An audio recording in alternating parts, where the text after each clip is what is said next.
The Honorable Ann Mulgard. Thank you all for being here tonight. My name is Encampments. I'm chair of the board of Mendocino County Board of Supervisors this year, and that's why I have the honor of doing this introduction tonight.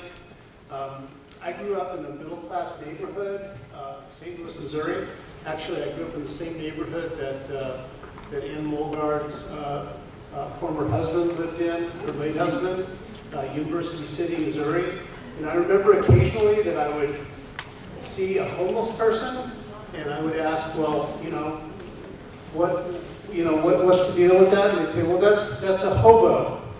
And hobos were men. I never met or was experienced seeing a woman hobo, but hobos were said to be migrant laborers. And some said that the word hobo was actually short for homeward bound.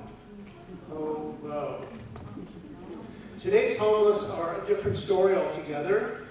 They have no home to which they are bound, nor do they very often have hope of employment at the end of the line. Most communities resist allowing the homeless to congregate other than in places where services are delivered. We tend to use the kind of military-sounding term encampment to describe the makeshift and often dangerous places where these unfortunate people congregate. We're told to have zero tolerance for these places. Overall, homelessness is a problem that becomes more acute by the year in our country. It is a national disgrace for the richest country in the history of the world to have people sleeping in cars and under bridges. That said, what we do about this problem needs to be both humane and utilitarian. And put another way, we need to figure out how best to utilize the resources that we have and the resources that we can develop in order to best serve these people in our communities. Mendocino County's Health and Human Services Agency hired Dr. Robert Marbut to help us to improve the situation of homeless people in our community. Dr. Marbut has worked on issues of homelessness for more than 3 decades.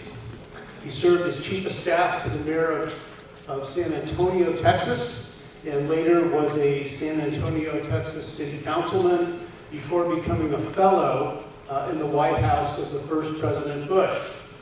Dr. Marbut holds 2 master's degrees, one in criminal justice and one in government. He also completed postgraduate fellowships, including a stint in the Kingdom of Bahrain and once in the state of Qatar. He was also a member of the Secretary of Defense's Joint Civilian Orientation Conference, which focused on special operations. Dr. Marbut has a PhD in international relations with an emphasis on international terrorism and Wahhabism.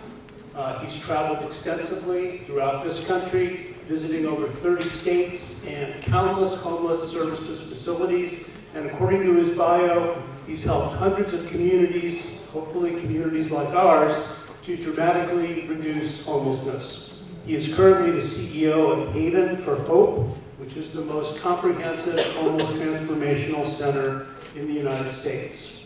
Quoting from the report section on challenges, Dr. Marbut maintains that the root triggers and causes of homelessness are almost all behavioral health in nature, such as addiction, PTSD, and domestic violence.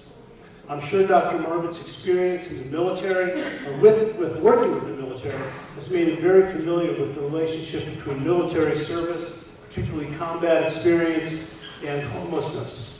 He also addresses the relationship of ACEs, which are adverse childhood experiences with homelessness. ACEs are also known as toxic stress experiences and are linked not only to homelessness, but also to unemployment, suicide, and a host of physical diseases. Dr. Marbut talks hopefully about street graduations. These occur when individuals move from living on the streets or within encampments into a sustainable quality of life situation that allows the individual to be a productive community citizen. The soon-to-be-built Willow Terrace development, a project utilizing Mental Health Services Act money that's been skillfully leveraged by RCHDC, will provide a great chance for some of these graduations to occur for nearly 40 individuals in our community. So with that, I would like to introduce and welcome Dr. Robert Marbut. Thank you very much for being here.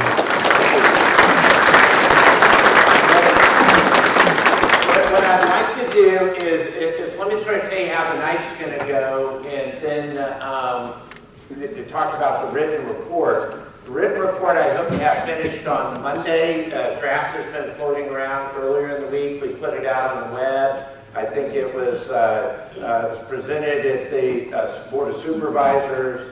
And so as you look through that, the PowerPoint we did for the Board of Supervisors was just sort of the absolute most relevant, because we had to keep it down to a very short period. Tonight's much more extensive. We're going to go in much more detail, much more elaborate.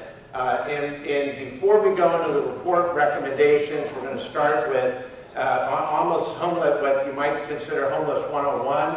So that way we're all talking about the same nomenclature, and we got to get that down first. Then we'll go into 3 different statistical things we did for this research project. Some qualitative observational level, some data on actual numbers on the street, noses on the street, and then survey. We did a comprehensive survey that was very elaborate, went into every service provider of the 3 largest cities, so we did that, so we're going to talk about that. Then we're going to go into the recommendations, and after that, Q&A. I'm available till breakfast. We will do Q&A all night if we need to. And you laugh. I will tell you, I did something similar to this up Siskiyou, and we did 2 more hours in the parking lot. With the rain, that might speed that up. But I'm totally willing to go through all the Q&A of any kind. Nothing, to me, when I see, the other day, there was an emotional person we were talking about in another county, and they said, don't you get upset by it? I said, I absolutely do not, because that shows me they absolutely care about the issue. Now we want to figure out how can we care and be real detailed and develop sustainable systems, and that are both proven but also customized to a local community. So we will go through the Homeless 101, then a lot of data, and then the recs, and then the Q&A, and we'll go through that. The report will be finished on Monday. I've already been getting a lot of input. Tonight's input will be taken. We had input from the Board of Supervisors. A couple of the citizens to be heard came up. I've already addressed one of the questions very elaborately because of one of the citizens had some questions and such, so we addressed those. So we've already been making edits to the report that have not even been published. So this will be published on Monday and put up on the county website. So with that, let's just go ahead and get started here. My biggest thing when I was doing Hating for Hope, I did it for 5 years, and then we started going to other communities, in particular over to St. Pete and Clearwater, Florida. I thought all we were going to do is take sort of the manual we had developed, and I was thinking that every community had sort of really different challenges, but we were going to use the same solution. So we were going to have these really different things, and then we just take our manual and drop it in a community and start bringing in and there. And I had it so backwards. I couldn't have had it more wrong when I went out. What I started to find is most communities have virtually the same problem, same sets of challenges. Now, some of the subgroup numbers will vary. Some, if you're in San Diego, if you're in San Antonio, if you're in North Carolina, because of Fort Lejeune, because of Fort Sam Houston, because of Camp Pendleton, you're going to have a higher military number. So some of the ratios will change, but the actual underlying dynamics are incredibly similar city to city, again with some nuances and such.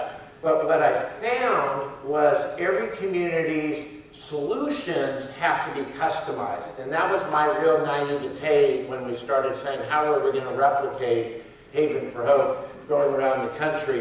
And it really, really is, you have to customize your solutions. You have to figure out what your assets are, what your strengths are that other people do not have. There's some people who have tremendous strengths and you may or may not even be aware of the strength. And so you have to customize those strengths.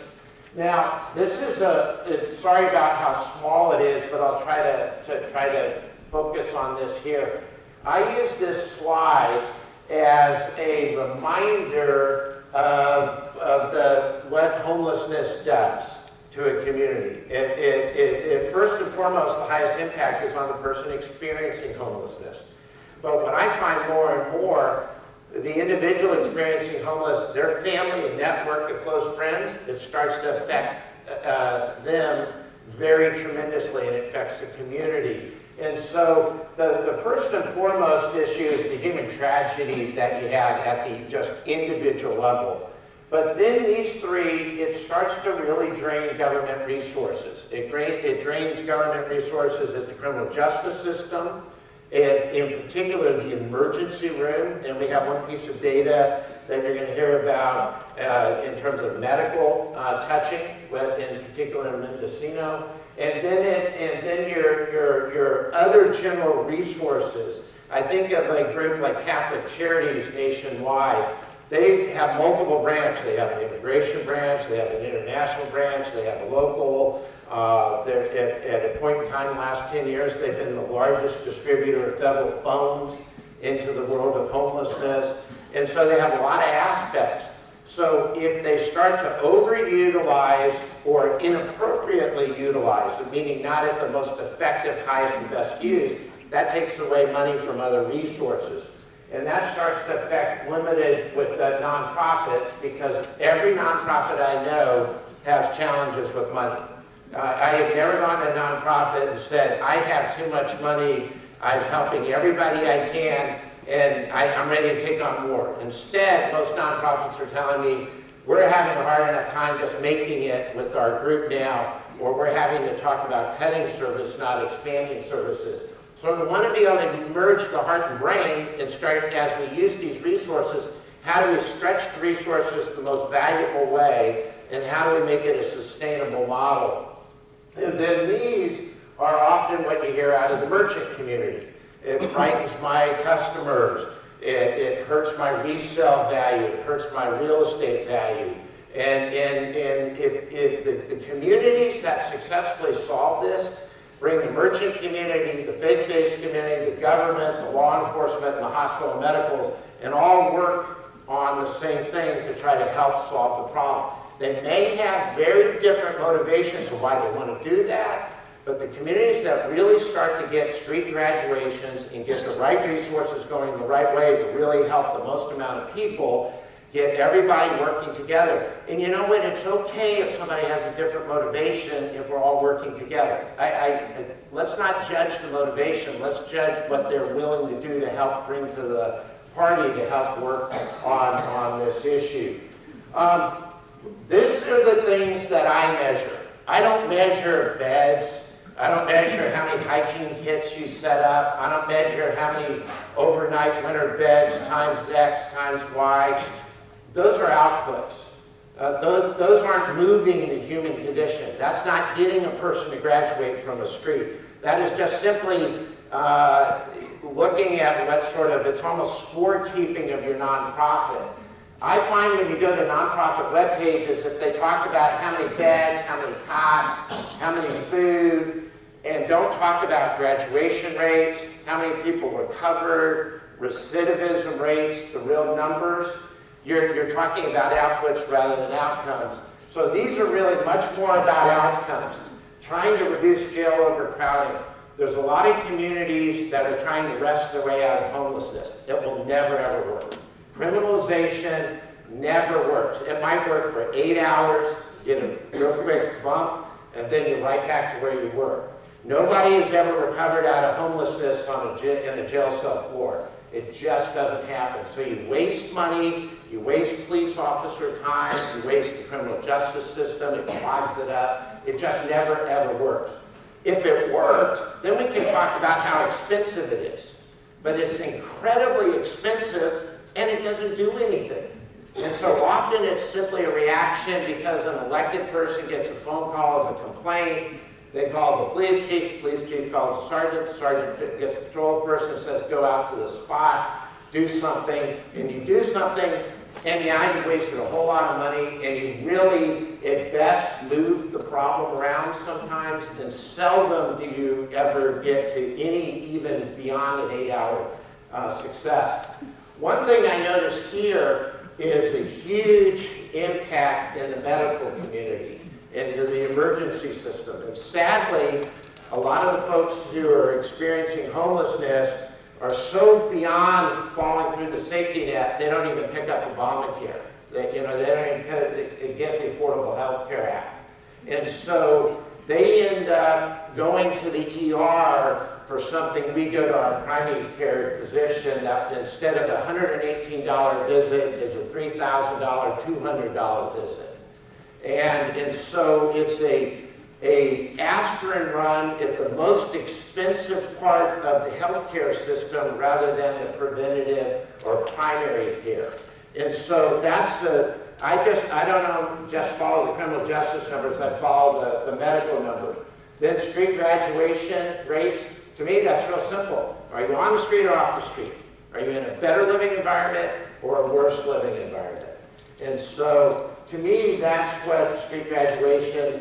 And then the other is you really need to monitor new growth.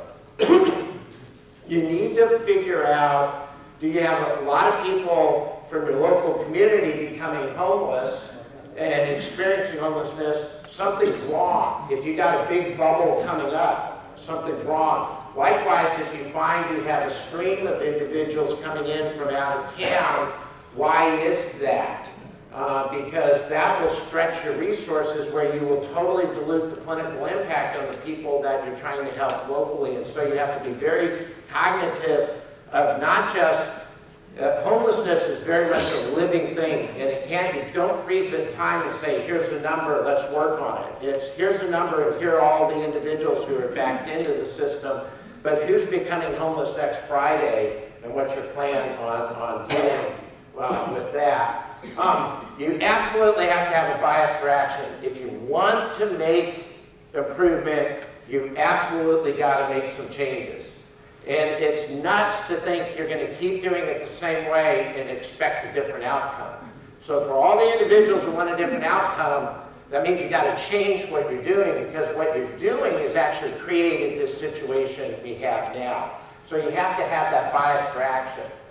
To me, this is a real important slide. A lot of people, maybe not, many people, I didn't hear it as much here in Mendocino, but I did hear it from a few people who sort of say, homelessness is with us, we're always going to have it, and so there's a real toleration for a high levelness of this. And in the intro, we're the richest nation in the country, yet we have some of the highest homelessness rates of the world. Not the highest, there's some places that are more, but you would think being the richest country we should be in the lowest area, but we are not. So what is going on? Are we doing something that enables that, creates it, promotes it, or are we not doing right in terms of dealing with it at a clinical level as that enters?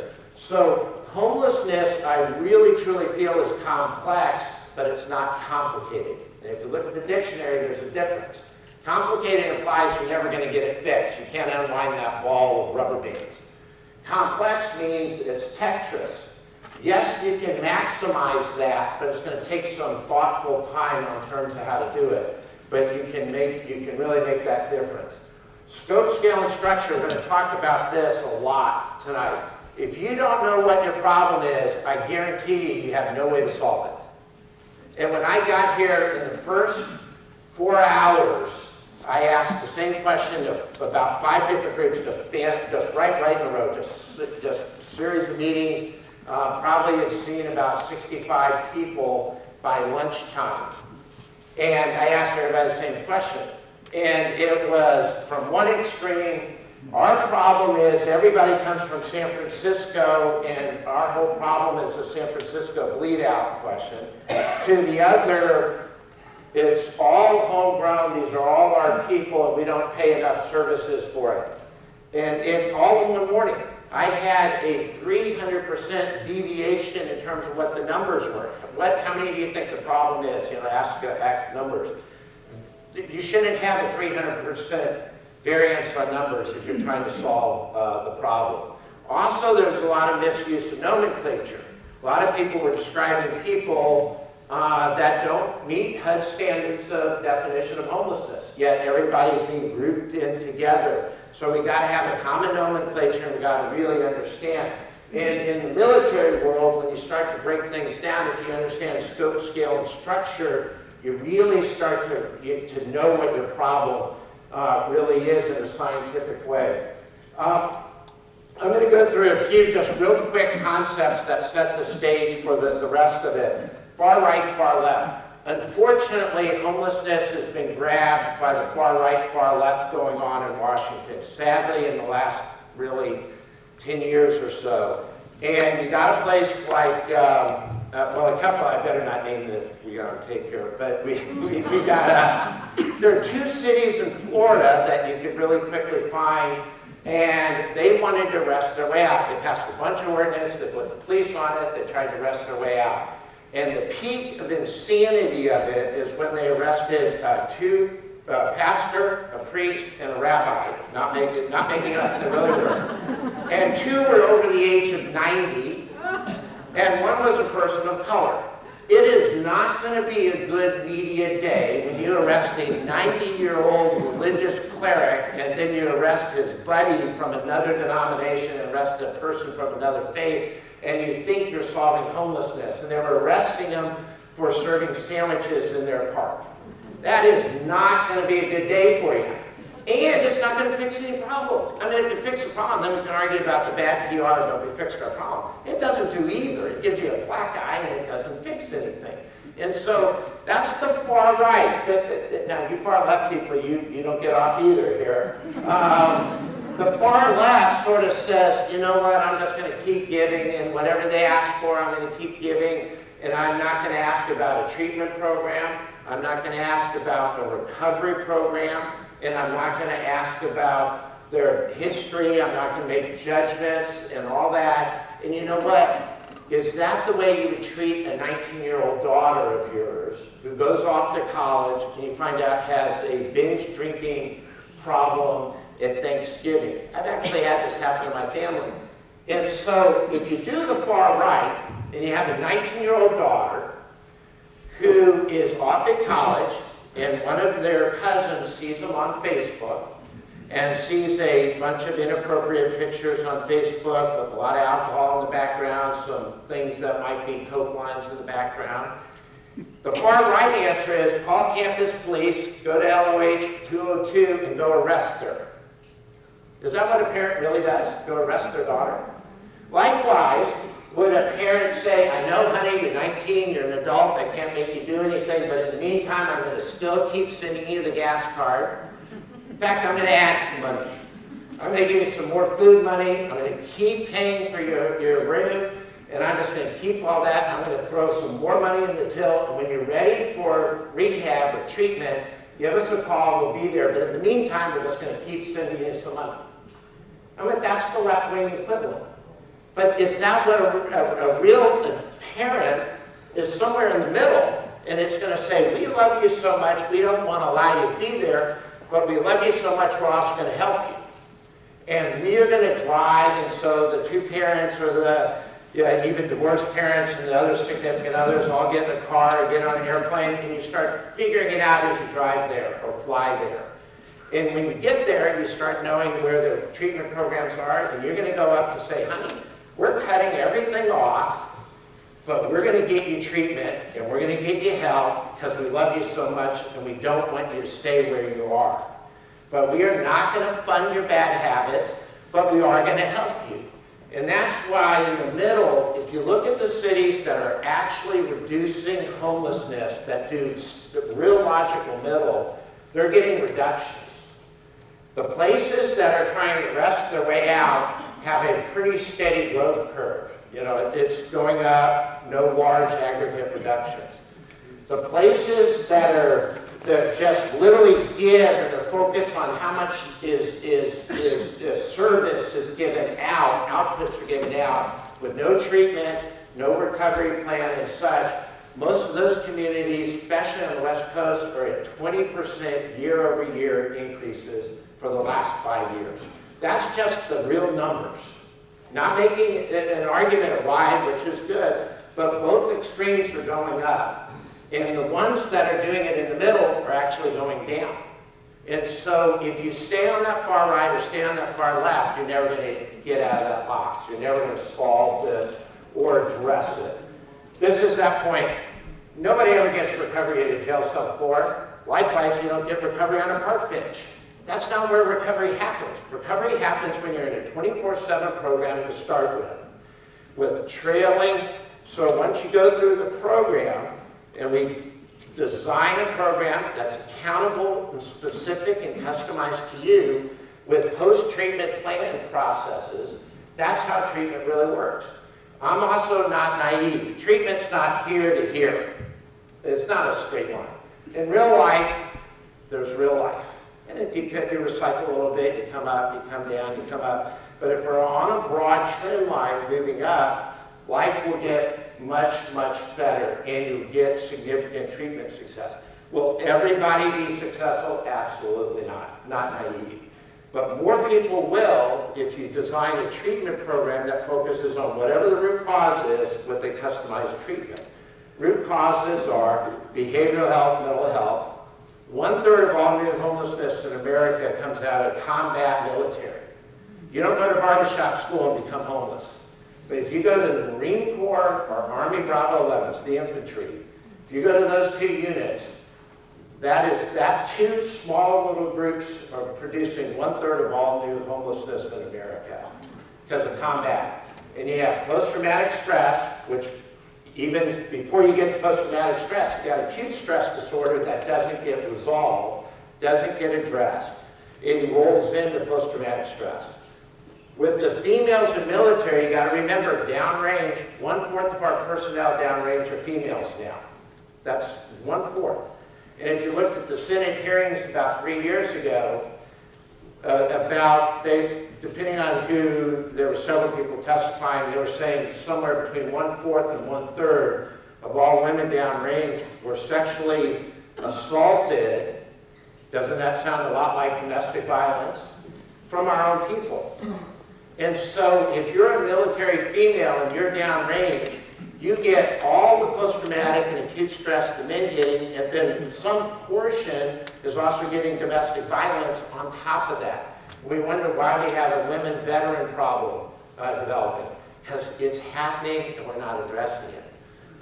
Then you have divorce economics or loss of a partner. This is especially problematic in coastal areas where you have a high tourism sector, and so it has lower paying jobs, not living wage jobs, but lower paying jobs.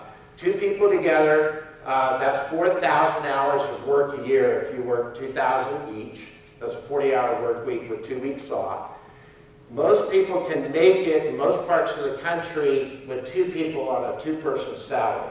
But as soon as one of those salaries goes away, there's no way to make it. And so that's why you see so many females in particular, and about 1 in 20 are male, but it's normally female.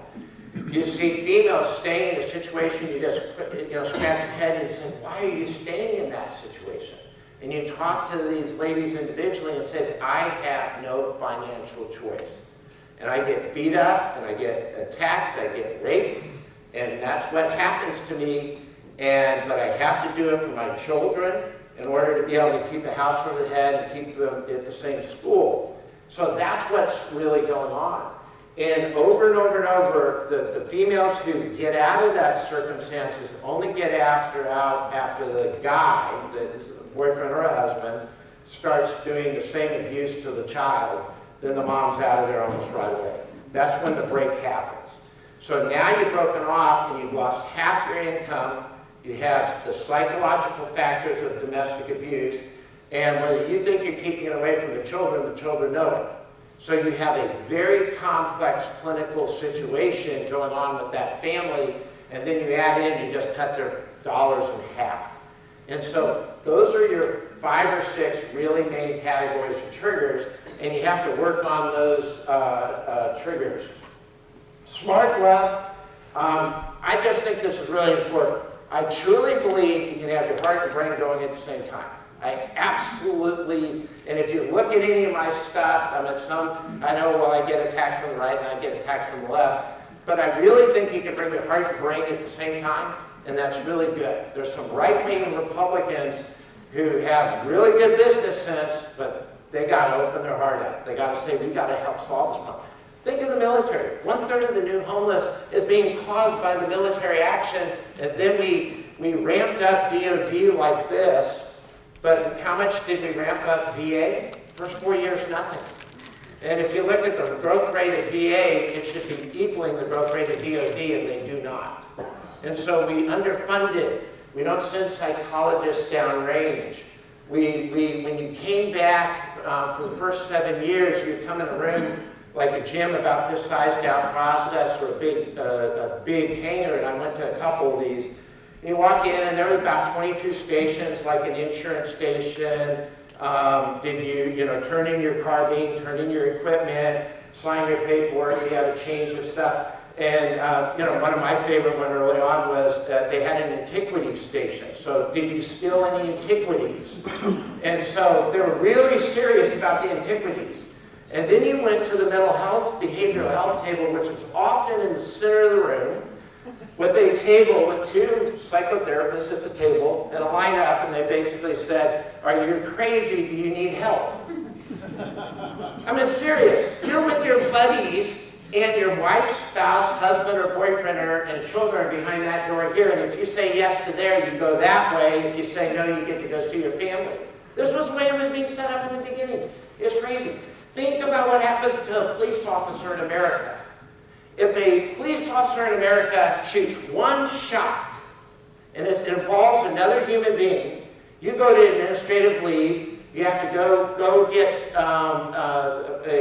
see a department psychologist or therapist, and you have to be cleared to come back on duty. This is if you have a perfectly good shoot and you save Brahma in the hostage situation, you still get administrative leave for 1 shot.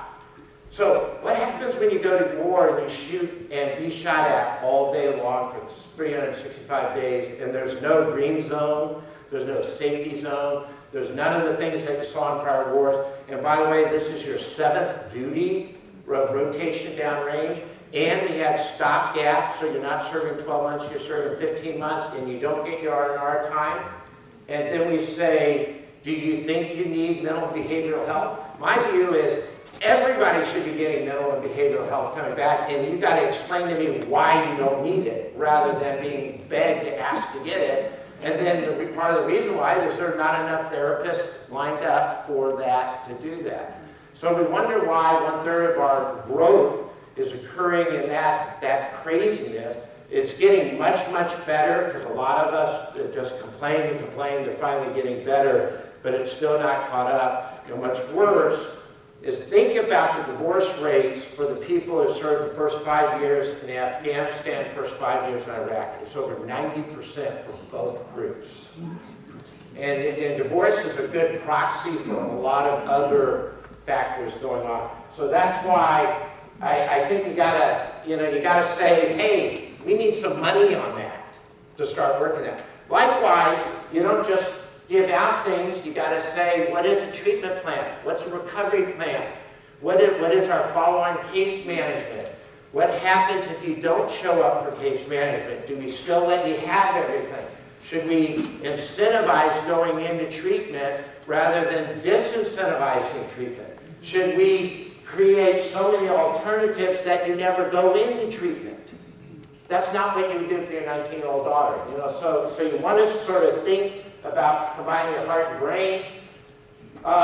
This is on the website and talked about. I'm not going to go through it a lot. You can go through and read more about it. But this I got after I went to 385 places around the country that were actually reducing the numbers, not increasing.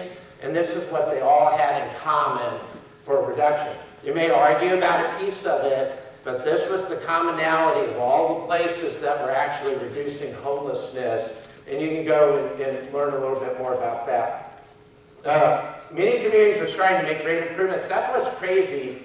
You think the West Coast, from San Diego to Seattle, almost everybody's up 20%. But then you got places like Buena Park that's down 70%.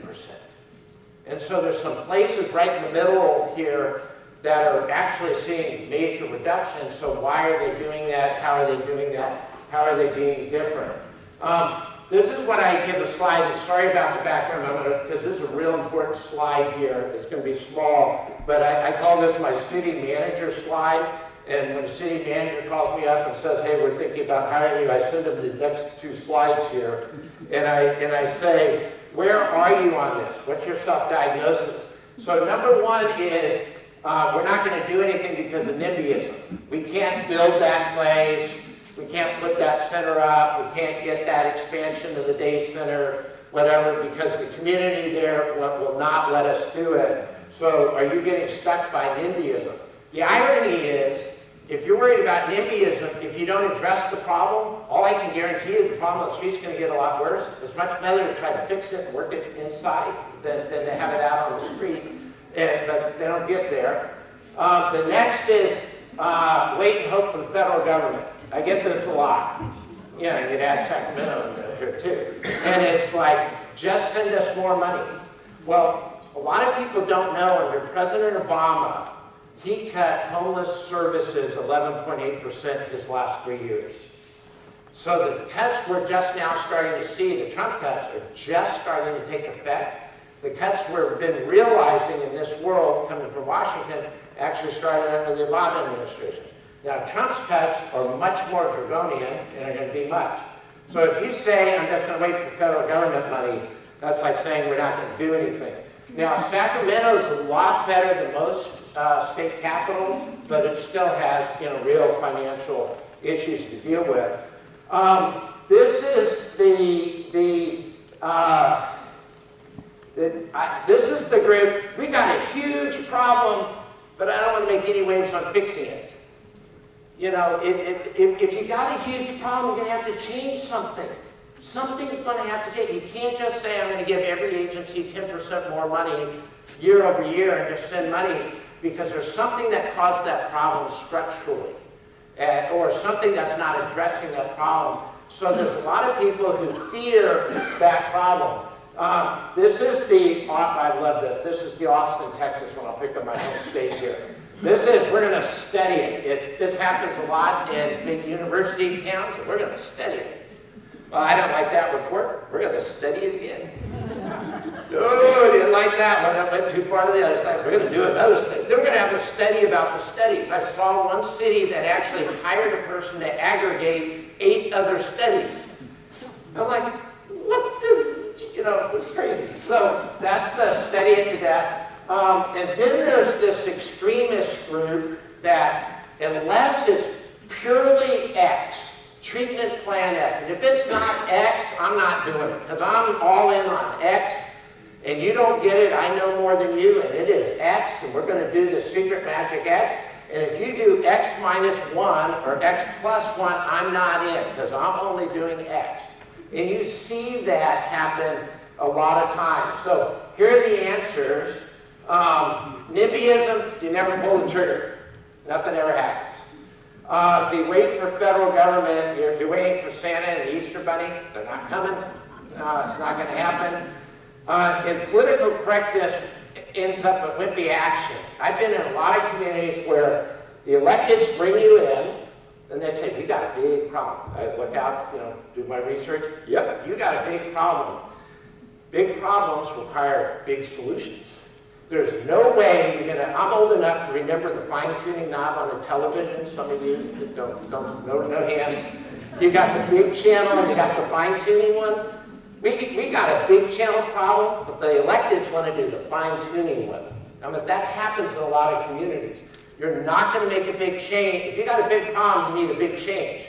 You don't need little stuff. It's not going to work. Gimmicks don't work. Arresting a priest, a rabbi, is not going to work for you. And so your political correctness often leads to really wimpy, a lot of little gimmicks that won't work. And you got to really move to the big ones. Next, and for those of you, reminder, I'm a former elected official, mayor pro tem, so I'm pointing at myself on that one. All right, steady and neat. This is waiting for the silver bullet, and so once the silver bullet arrives, we're going to get started. But until then, we're going to wait for the silver bullet. It's just a waste of time. You just got to get started.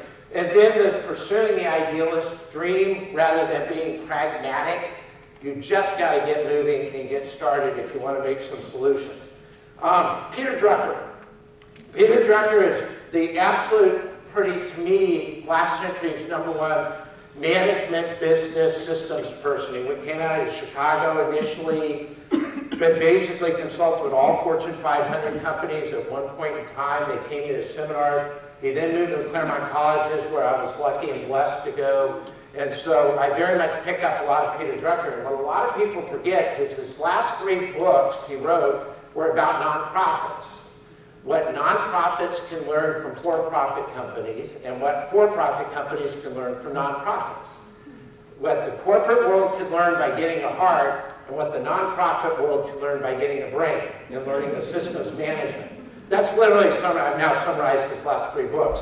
And so I'm a big believer in the Peter Drucker systems approach applied to the nonprofit world and the government delivery world. He had sort of 5 things that are his big overarching things. If you've read his book, this is all going to sound familiar. The first is you absolutely, in incredibly precise micro detail, need to know your problem. It can't be myths and it can't be anecdotes. It can't be a story you heard about and now that's there for everybody. It can't be, I was talking to somebody at the donut shop and I gave him a donut and talked to him, and here's his issue. That is not aggregated data analysis. That's one person, one story, and it may even be a very skewed story. And so you absolutely have to know your problem to get into this. And again, this slideshow will be very public. It's out on there and you can go look at it. But I just want to emphasize this down here is you really have to synthesize your data and analyze your data, and it needs to be scientifically driven. No decision making should ever be made without data. It shouldn't be a hunch, it shouldn't be a feel, it shouldn't be, my favorite is, well, we've done it that way for 20 years. Those are sort of guaranteed. That's why you got the problems. So we gotta make that change. Number 2 is work on the triggers. We talked about that. If you're not working on the triggers, and I'm going to get, I always get the eggs and tomatoes for this. I've gone through the entire country and I've asked every nonprofit I've ever worked with, thousands, and I've said, please bring to me somebody who, because they were fed, got out of homelessness. I've never had anybody. People get out of homeless because you treat the root cause. Hunger is not the root cause of homelessness. Losing a house is not the root cause of homelessness. Losing your car, which by the way is generally the last, we could have called this carlessness. Because after you lose your family and burn all your bridges and lose your credit rating and max out your credit cards and lose your apartment and all that, you end up living in the car. That's the last stage. We could have called this carlessness. But somehow it became homelessness, so therefore if you got a home, we fixed it. I can show you places in Fresno, Utah, where they gave people homes, did not address the root cause, and folks actually don't live where they have a key. Because they weren't prepared to go in. And so you have to think this is a treatment, and if you don't deal with the root cause and you deal with all the symptoms, you might make something feel a little bit better temporarily, but if you don't go back to the root cause, the problem chain will start all over again. It's like a person who keeps getting in debt. Do you give them more money, or do you figure out what's causing the debt problem before you get money? Because if you give more money, generally people who don't fix their debt actually increase the problem and make it worse. Number 3, if you want big improvement, you got to make big change. It is that simple. You can't expect that you have a big problem and I'm going to sit there and I'm going to, because if you remember you played with that fine-tuning thing, you eventually get to the next channel in a couple days. You just keep turning and keep turning, keep turning. But you're not going to get something big If you want big change, you got to make some big change. It's ludicrous to think you can have this huge problem on making all these little gimmicky little things and you're going to make a change. It's just not going to happen. You absolutely have to be honest and say there's something part of our system that's allowed this to happen, or creates it, or keeps it going. And I'm not saying you have those three. I'm just saying everybody has to be honest to look at that. And when I talk about a system, I'm talking about the formal government agencies that provide direct services. I'm talking about the nonprofits that provide services. But I'm also talking about the informal church groups and faith-based groups who pulls up in their Subaru and gives sandwiches out the back. That's part of the system. That if you're a person experiencing homelessness, you don't sit there and say, oh, I love this city. Their county officials do a great job for me, you know, or I love that nonprofit. That's not what happened. A person living on the street makes a judgment on all of it. How the police treat me or don't treat me. What happens to me in the ER. What happens to me when I'm sitting in front of Walmart or Safeway and somebody brings me a sandwich. But that's all part of the system. So when you think of the system, if you don't think of it as an entire system, because a person on the street is thinking of it as a system. So if we don't do it that way, we're not going to make that improvement. Then the fifth one is you have to move from enabling to engaging. And Peter Drucker talked a lot about this. He used some different names in his different books. But are you doing something that addresses the root cause, that changes the fundamental dynamics, or do you give a Band-Aid to deal with the symptom after you've had the problem? And it's that simple, and it's very hard. I get it, it's a change of dynamic, but the communities that are getting major drops are having honest conversations about this and say, we're going to do it, and we love you so much, we're going to engage you where you are, not where we want you to be, but where you are, and we're going to do everything we can to help you change. Now, when I had my first big battle with my director of case management, I have a psychology degree. She came into me when I was at Hayden, this like 2008, said, Robert, you got something on the webpage we really don't like. I said, everybody was sitting around, what is it? And she says, you say that we will change a person. That never happens in the world of clinical. You have forgotten your psych degree. What happens, change comes from within, but the system creates the environment to promote the change and make it the best chance of success it can. That's all a therapist can do. That's all a treatment program can do. That's all a recovery program can do. But we don't make the change. We create an environment that does everything possible to encourage and promote that change. And we have to understand that. That's why, for some people, it works perfectly. Other people, it doesn't. And so you have to understand that at an absolute clinical level. Let's see where. I'm going to hit these. I got 5 slides in here that I might as well just throw out the real hard red meat. This is the real controversial stuff, so I'll just throw it out there, get it out there. It helps in the Q&A in this. First one, President Bush, and I was close to the Bush family, he said that passed the plan, the 10-year plan to end homelessness. Many of you were involved in that, right?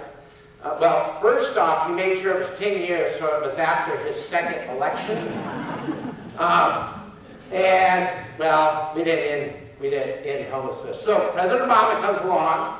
We're going to end it in 5 years. He, too, made sure that timing was after his second election. He's gone. Have we ended homelessness? And then you have Trump. He's not even talking about it. He's just not. You will not find, if you go, you can't find anything other than he a few times talks about vets having to deal with homelessness as part of a long chain of stuff. But you will never hear. President Reagan talked about, President Reagan gave 2 major addresses on homelessness. You may not have liked what he said, but he was trying to, he was working on it.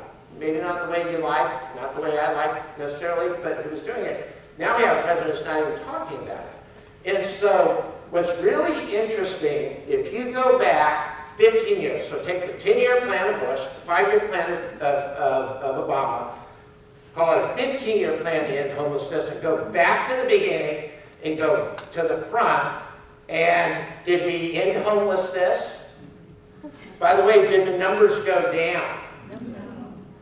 It's interesting, they did go down. They did go down. But they 3 times changed the definition of homelessness. And if you apply the original definition 15 years ago, the numbers are within 1% of where they were 15 years ago nationwide, using the same definition. So when you hear the numbers went down, they did because we changed the definition 3 times. So if we can't change the real dynamic, we'll change our measuring stick. And so I'm a lot more into, let's focus on dramatically reducing homelessness for our community rather than this sort of go after Santa. And I know a lot of committees we're the committee to end homelessness. I mean, it's a great, I'd rather say we're the committee to dramatically reduce homelessness in real world ways. And we're starting today, rather than the sort of 10-year plan and such like that. Next one, smart love, tough love. I'm going to skip this one. We hit that one already. Brain, heart, tie it together. We'll get that. Street feeding programs. I have never met a single person ever to recover from homelessness because they got service from a street treatment program. Ever. Never. And I make this challenge everywhere. Please bring to me first name, last name, phone number, and a real person, and I'm going to go talk and meet with that person and find out sort of what happened.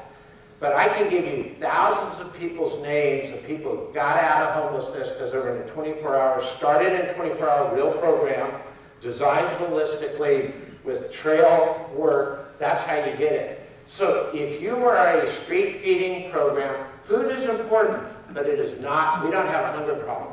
In fact, in most communities, people experiencing homelessness, in Florida it's really bad.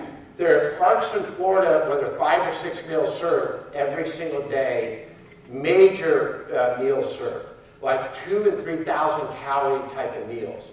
And they're served at 10 in the morning. If it's 10 in the morning, are you ever going to get a job? Are you ever going to be in a treatment program? Are you ever going to go to a recovery workforce type of deal if we're feeding you at 10 and 3? That is not when you feed people if you really want change recovery. You feed before 8, at noon, or after 5 o'clock if you really want to be serious about treatment and recovery. And giving out sandwiches is great, and I get the heart, but we got to change the location. I am not saying stop that. I'm saying change the location. Wherever those services are provided, they should be tied with a regular treatment program at the same location, so you don't say you have a great sandwich, a real good food here, or you go to recovery. Because in real life, we are human beings. We don't go eat the broccoli and zucchini. We go to the dessert line, or at least I do. We go to the dessert line at the end of the buffet. That's human nature. So we need to co-locate the services. I am not saying stop that. I'm just saying they need to be co-located where the recovery services are and work together, because that's how a holistic treatment goes. If you end up where you got sandwiches over here, breakfast over here, dinner over here, behavioral health here, addiction services here, job training there, that is not a recovery program. A recovery program puts everything under one roof or next door to each other or tied together. That's how you start to get real treatment. Housing first. Most of you, I've talked about this to the agencies, but for the general public, Housing First is one of the tools in the toolbox that it works. Here are the 2 groups it really works with. There are some initial numbers out of Seattle, Portland that made it look magical. Well, now go back and look at those original 60 people in the original programs, the original 40 in the programs, and you find out it's not working. It's just not had a sustained effect. Part of that is because rental rates, when Housing First started, it was in 2007, 2008, and what was that? That was the lowest housing price market in America, adjusted for inflation, since the Great Depression. So they had unlimited amount of money to push out on housing, but then when rental rates in most of America now have gone up 300% since the crash, so what the Fed did said, we're no longer going to require treatment programs matched with housing. I love permanent supportive housing. If it's really permanent supportive housing, I love it. That means we're going to help you with the roof over your head, but more importantly, the secret sauce is the treatment program. You've got to be involved in the treatment program in order to get the house. We're going to tie them together because it works the best together. But the feds came along and said, we don't want to have our numbers get worse, back to changing the definition. So they said, if you want to ask for a waiver because your rental rates have gone up 300%, you can fire your entire treatment staff and save that money and put it into rental rates. That's why it's broken down. And so the money didn't work, and it was built on a business model that's fantasy land. 2007, 2008 rental rates. And by the way, for the Bush people, it started under Bush and then it went to Obama. They projected rental rates would go up 2.7%. That was their model. Well, it didn't quite work that way. And so it's a good tool. And by the way, the two groups we're finding it really has had sustained effect.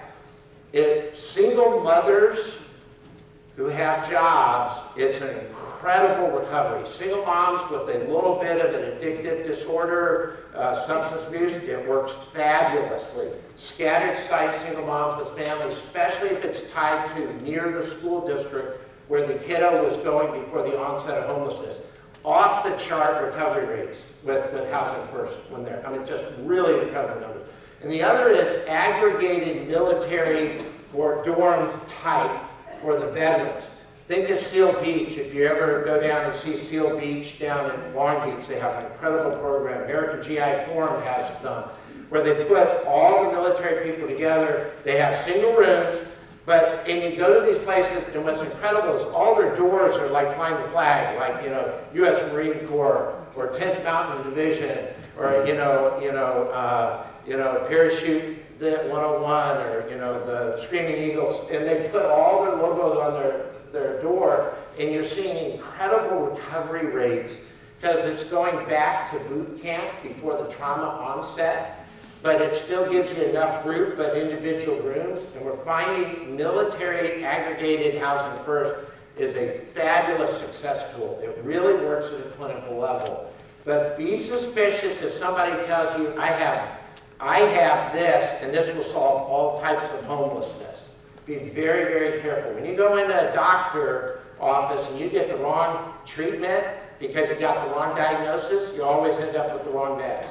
And if you end up with the wrong meds, things can actually get worse for you, not necessarily better on that. Now, let's go, we're going to go, we're doing good on time here. We're going to go into qualitative observations first, then we're going to go into data, and then we're going to go into recommendations. And I apologize, these are going to be pretty small, but the report has them, and I'll talk through them. First, if you want to solve a problem, you got to have a common understanding. Back to that first 4 hours I was here. People have different number ideas. They use nomenclature that describes different things. Sometimes I saw people were actually they were really close together. I saw some merchants and some nonprofits when I talked to them that they're much closer to there than they know, but because they're using different nomenclature, they don't realize how close they're together. And so we're trying to get after those numbers here.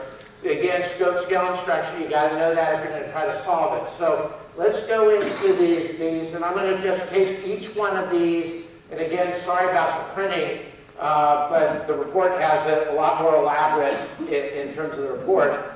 I was surprised how the stakeholders really get along here. I mean, you all really like each other. I go to most communities and we need a 12-step program just to have the first couple meetings, all right? And you shuttle diplomacy.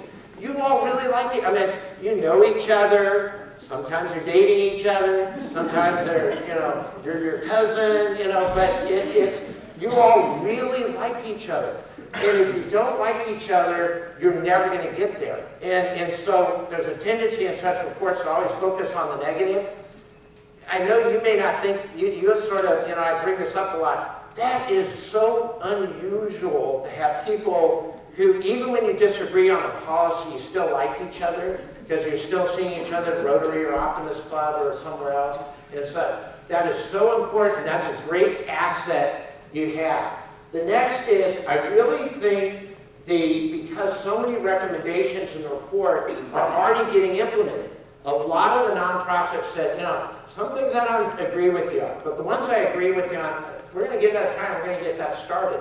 Most of the nonprofit service delivery groups have already made changes, and some total complete changes. Some are, you know, it's like moving the tanker ship on some, others they just made tonight, as of now, we're now doing it. And so the fact that before the final report, changes are being made. Normally in communities, they wait till the final report, they have a big battle fight, then they implement what they were told they had to implement. That is not happening here. People are already starting to make that change. I think there's a high potential for consensus because of the nomenclature issue.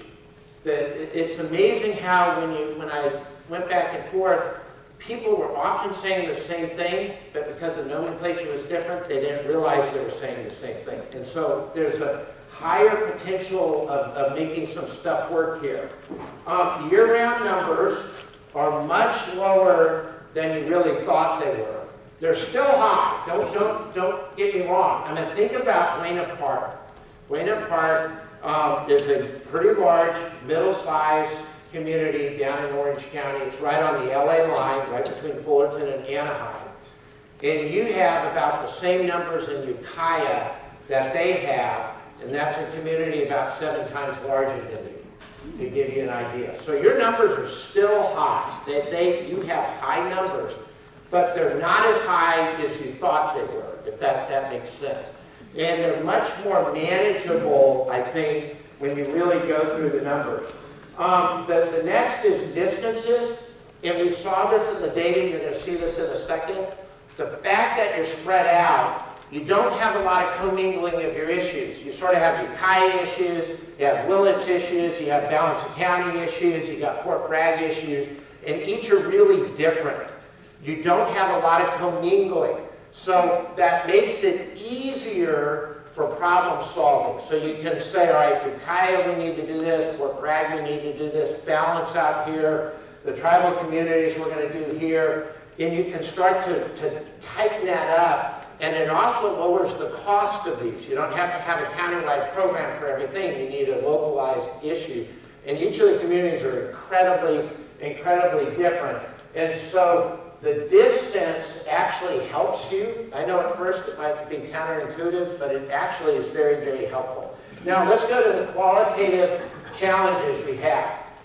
We don't have a common understanding, we've hit that. Here's one we've not hit. Most of the decision making I asked about, you know, a problem, an initiative, a function, a funding, I said, why are you doing that? And I got no data, I got myths and anecdotes, or we've done it that way for 20 years, and it's tactical in nature, it's not strategic. You got to start with your grand strategy, and if your tactic doesn't reinforce your upper strategy, why are you doing it? Because you can actually make things worse, or you can move something around the corner rather than dealing with it. And so you want to make sure everything is strategic in nature, not tactical. Yet I saw very little strategy at all. I saw at no point did anybody ever say we have a systems idea about something that we implemented. There was some talk about that, but not a system-wide initiative. This is the agency versus system. We have to think of our entire community as a system, not a bunch of aggregated agencies that are little islands separated from each other. We have to, if one program starts to close down one service, their first call after talking through the board should be to the next agency that it affects. Yet that doesn't happen here. Or when you change something, that doesn't happen. People aren't going, if we do this, this is really going to affect this other agency. Let me give them a call. Not that we can change it, but let's give them a heads up and see how we can coordinate this, mitigate this. It's very agency-oriented and not system-oriented. Lack of real good data. You have to have absolute real data if you want to do some decision-making. And stop talking about myths and anecdotes. So many people over the last week who've come up and said, I want to tell you about a story. I hear about one story, and they say, don't you think we should do X because of the story? And I said, well, how many stories are like that? Do we have 40 stories like that? Yes. Is that one story? No. You can't make policy about 1 or 2 people. You have to make policy on the 80 to 90% to make that change. We got to talk about root triggers rather than symptoms. There's a lot of symptoms here. Everybody, we got to get you back. We got to get you food. We got to get you this. We got to get you a car. We need to get your ID. That's all part of a recovery program. But what we really want to do is get you off the street forever. That should be our objective. Not little micro stuff, but the big, big picture. A few more here. You absolutely need substance. You need more behavioral health, mental health, substance abuse. This is a problem all over California that don't feel special. This is a real California issue, and you need to be figuring out how you can get as much out of Washington, as much out of Sacramento, and what is not gotten, you're going to have to source at a local level, because we absolutely need more treatment beds. Same thing goes with housing, and the housing situation was tough before the fires. The fires have made it incredible. You've had a rental rate going up. You had almost a functional zero housing rate before, vacancy rate before, and then you had the fires. And most people in the country think of a 2.7% vacancy rate as functionally 100%. Does that make sense? So if you have 2.7 vacancy, that's what it takes to change the carpet and change the paint, close the paperwork, get the keys over the weekend because you didn't close by Friday, you got in on Monday. That's about what a functional rate is, 2.7. I've heard numbers in your community before the fires that were like 0.3, 0.2, and the highest number I ever heard was 0.8. That's 1/4 of the national average that's considered full capacity, and you're squeezing it out, and then you had the fires, which only exacerbated it. So anything you can, and I got asked a lot about what type of housing you need. You need everything. You need temporary, you need permanent, you need everything you can get housing. Encampments I'm going to talk about here in a sec, so I'm going to skip that. The mixing of the children and adults. And I have in my report a couple pages on it. There's some really good research out of California about this toxic events that happen to a child when their brain is neurologically developing. And basically, this is going to way oversimplify a study, but they got 10 stress factors, toxic factors. And an average child will have 0 to 2 growing up. And if you have 0 to 2, you have a pretty good chance of turning out all right. Less disease, less heart attack, less cancer, less likely to commit suicide. I got all that in there. You look at the report, you'll just see these numbers off the chart. But what you find is if you start to get to 3, and once you get to 4, it's a tipping point. And if you have 4 of these critical risk factors, these toxic factors, your chance of everything goes up 3, 4, 5, and in some cases 16 times.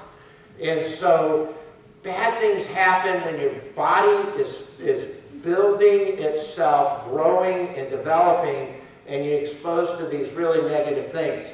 Here's why that's important. In the world of homelessness, for adult chronic males, in the world of homelessness, you're exposed to at least 4 on an average day, almost every day. So if you start to commingle your children with your adult males, you get incredibly bad outcomes for the long term for the kiddos.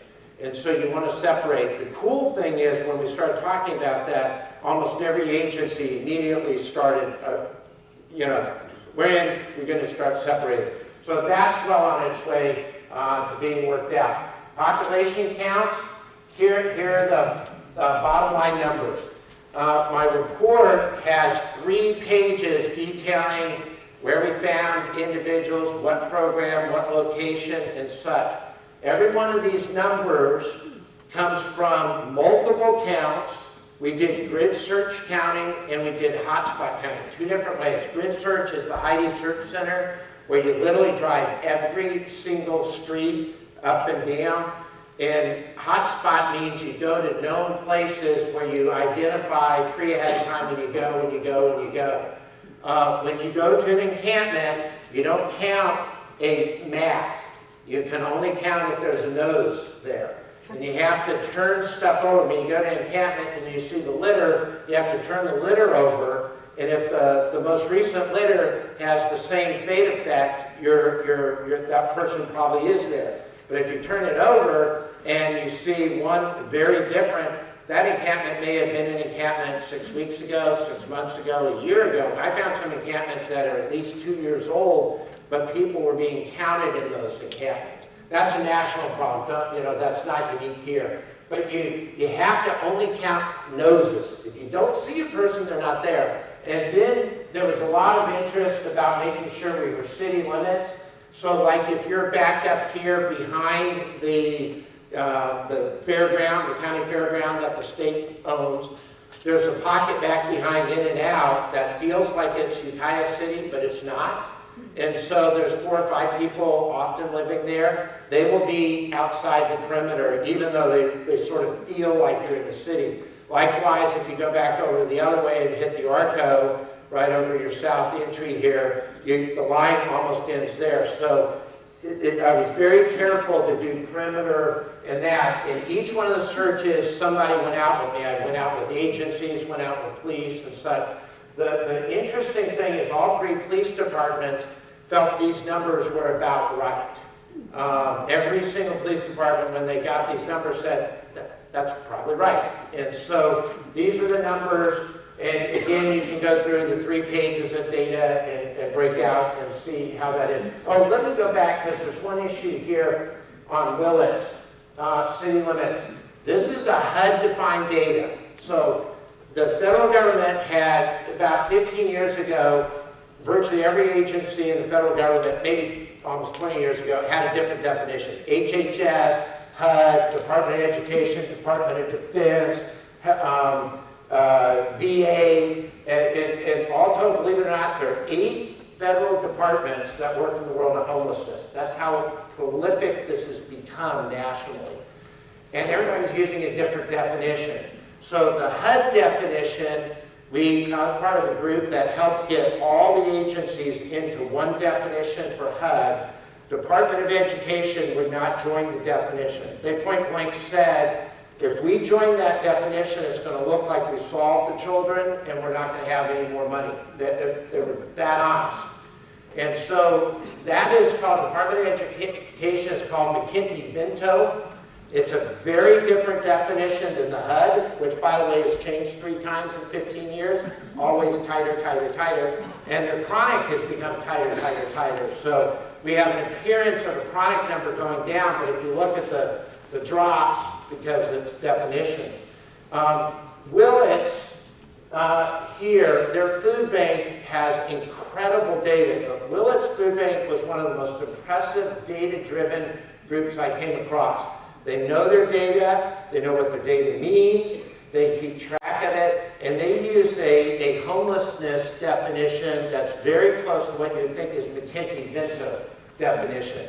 That had 17 people in Willits. Okay, so there's different definitions because some people say Willits has a higher number. It probably feels like a higher number because if you're couch surfing and you're coming in and using services, that feels like that, but that's not a HUD definition. That's a McKinney-Vento. And so again, these are HUD definitions, not that, but that's the one area where McKinney-Vento did differ. Your Department of Education numbers are fabulous. Your McKinney-Vento numbers that you all have is some of the best numbers I've seen. I did a few testing and looked at it. The quality of your data with families and children is fabulous data. So don't mess with that. You know, that's really good data. Keep that data. That's incredibly useful to use. Now, survey data. There's a lot in the survey, and it's tons. I've given all the raw data over the HHSA, given it all over. And I'm going to talk about 1 and 2 here in a second, but I want to talk a little bit about movement between communities. This is a really interesting dynamic, and it's important for the treatment process, but it's also important to deal with the myths. A lot of people told me, if Willis just stopped sending people to Ukiah, and then Ukiah just stopped sending them over to Fort Bragg, and Fort Bragg sent them over.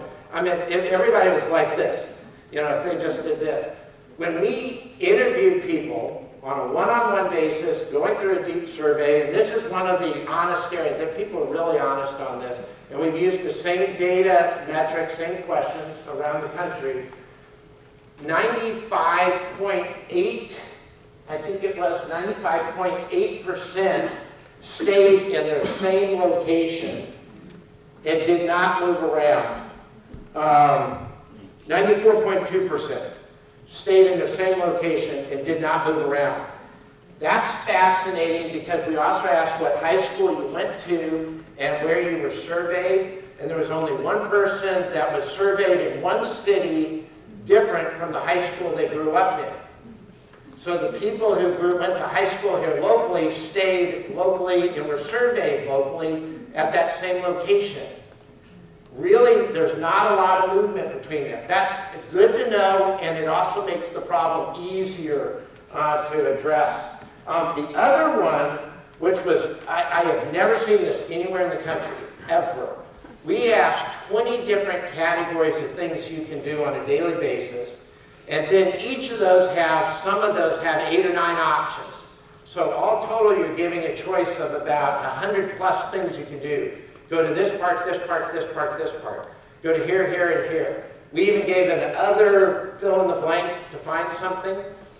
They normally will have about 18, 19 that people do at least 50% of the time, to give you a ballpark.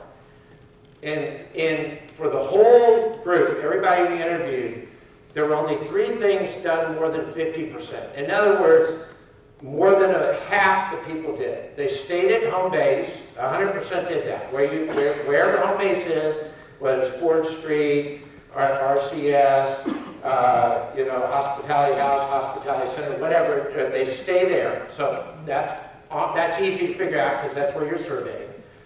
And then there are only 2 more things that over 50% did. Go to medical health, emergency medical health. Over 50% did that, and 50% went to the library. That was it. Very, very, very stagnant.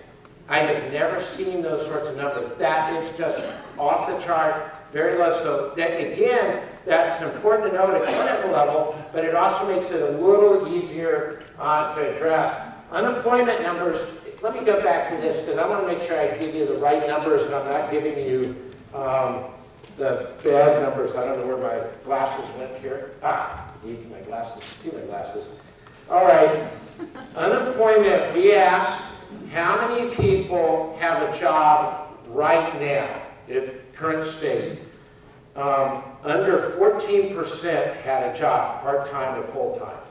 To give you an idea, Pinellas, Come As You Are Homeless Shelter, which is West Tampa, has 470 guests a night, has about a 35% employment. And that's a Come As You Are shelter. That's the most, and this may be a function of the community's employment factor, but I still see employment where hiring signs. So something's not connecting here. This job thing is pretty big. 53.3% had a job before becoming homeless. That meant almost half had no job, part-time or full-time, before the job.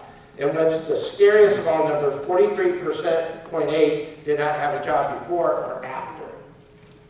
So Brian and Maya are going to be working on that issue and going to be doing some deep dives to try to figure that out. But you have an underemployment, we ask both part-time and full-time. We got to get after that job thing. It's interesting for those of you who follow the politics of homelessness. HUD has been doing housing first for the last 15 some odd years. Last week they put out their first thing, they're saying employment first. And I'm not agreeing with that because there's some people that are just not going to be ready for employment now until a lot of things happen. But the fact that the federal government now is starting to change and saying that, so we got to figure out in more detail what that means, why that's happening, and our survey wasn't robust enough to go after that, but if we do some deeper dives on that, you're going to be able to get that data. So let's talk about the two biggest takeaways, and then we'll open it up for Q&A here. There are three groups that are HUD-defined experiencing homelessness. And then there's one group that is not even close to homelessness, but almost everybody includes them in the world of homelessness. And so we have to understand the difference of these three groups and understand that we absolutely need to treat these groups very, very differently. And I also put a number on this, so it's really important. 39% of your individuals surveyed in our area, we had almost complete saturation of survey. We had, I think, maybe 8 or 9 people who did not want to do the survey. And so to give you an idea, we had just an incredible amount of people who were willing to do the survey over time. And very homegrown means you have family, living or dead here, mostly living, and you went to high school here. This is 39% went to high school here. Here, this is how much more homegrown can you get than that? And then when you add in the somewhat homegrown of 23%, this was interesting. It was an interesting nuance. There's an incredible amount of people who have living relatives here, and after they were 18, they came here to come rejoin their parents. That's a really, really high number, a surprising number. And Brian's going to be going through that, Maya's going to be going through that, try to better understand the why. Our purpose wasn't to go after the why, but we got to get that. But taken together, that 62% is homegrown. And of that group, 23%, a big number actually did go to high school, but only went maybe for 1 year or 2 years, not the full time. So when people that first 4 hours I got here said, we have a big homegrown thing and that's our issue. Well, that's true for 62%. Absolutely true. But what's also true is you have 38% out of town. And when I mean out of town, let me give you this definition. You became homeless somewhere else, you were homeless for a period of time, then you came to Mendocino.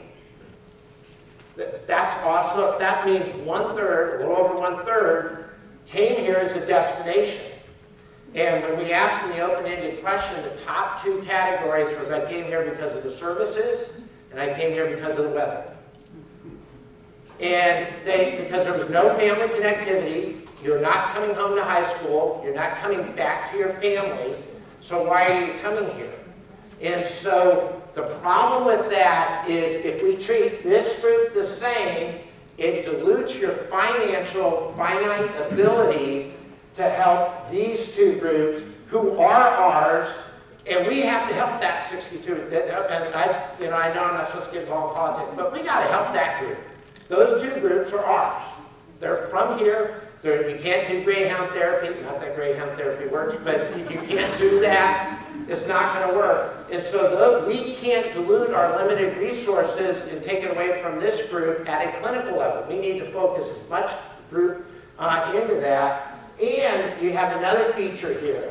When you have 38% that are from here coming from services, and if they get here and they're given a bunch of stuff and don't have to do recovery, don't have to be accountable, they get on their cell phone, and everybody has a cell phone, and they said, you should come over to this place. They don't ask us to do anything. Just come here and they'll take care of you. We got food, we got this, we got that, and they don't ask you to do anything. And so if you treat this group the same way as you treat that group, this group is going to get bigger. Let's build a wall. Yeah. Not saying to do that. I'm just saying when you look at your triage, you have to work on the top groups first. Then when you have the available resources, you work on that 3rd group. The other part of that is Willet's Food Bank, again, absolute great example. They give, and I'm not saying turn services off this group at all. I'm saying let's do smart services for this group.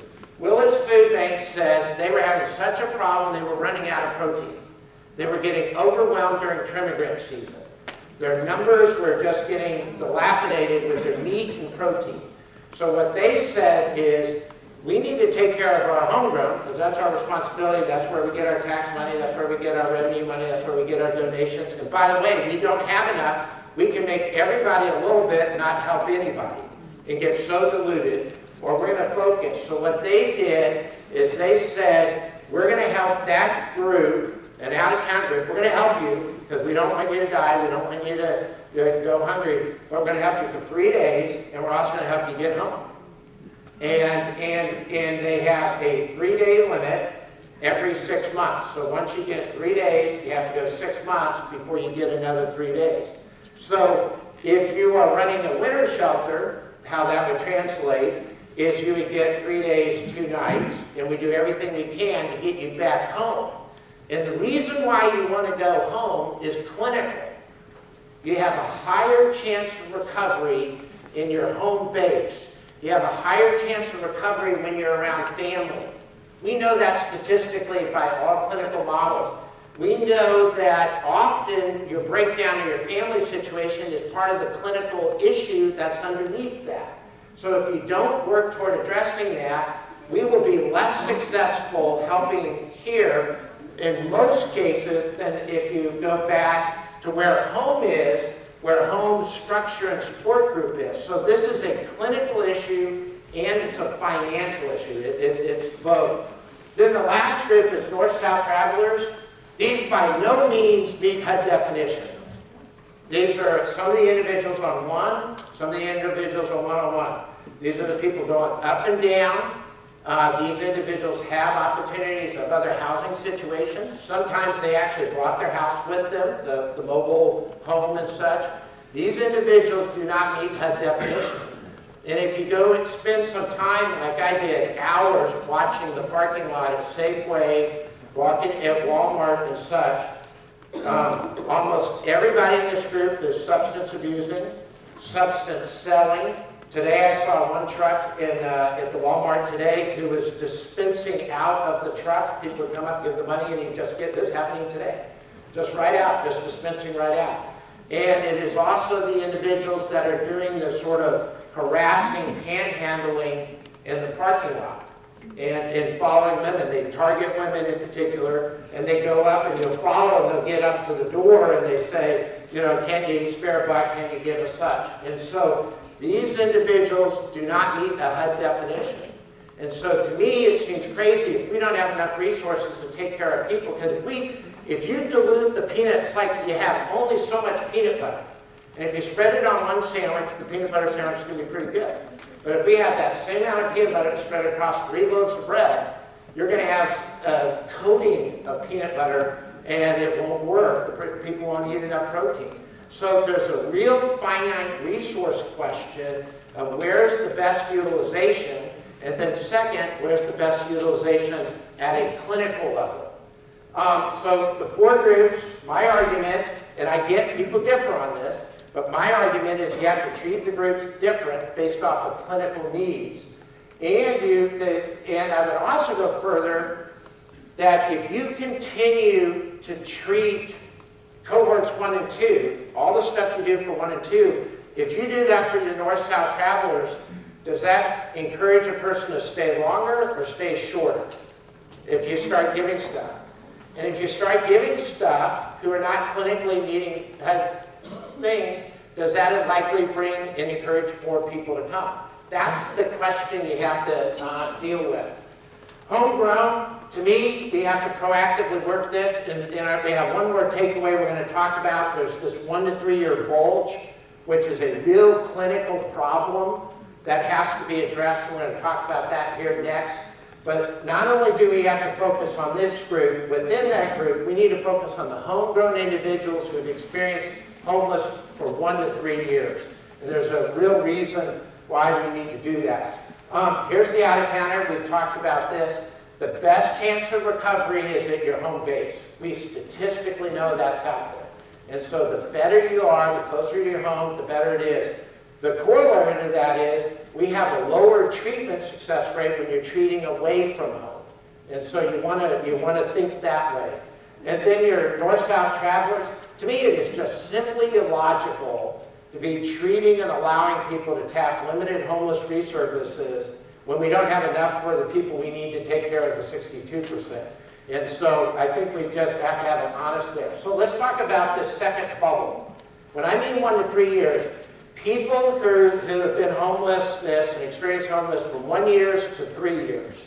In a normal curve around the country, it looks like for your stat wonks, it looks like a standard deviation curve. It goes up like here, you got a tail, middle bubble, and then a tail that goes off to the side. And 2/3 of your population is spread over 2 deviations. That's sort of that standard curve and spread one side to each side. I have never seen a curve. This curve, very few people who've been experiencing homelessness less than a year, and then it skyrockets 1 to 3 years and comes back down and goes off. Most communities have 1/3 to 40% in that 0 to 365 days. Yours was about 26%. Most people have about 15 to 20%, 5 years or more. You had 9%, 9.8 I think it was. And so you have this over 51% is between year 1 and 5 of experiencing homelessness. And most are in that 1 to 3 years. So here's the problem, why that becomes very, very important.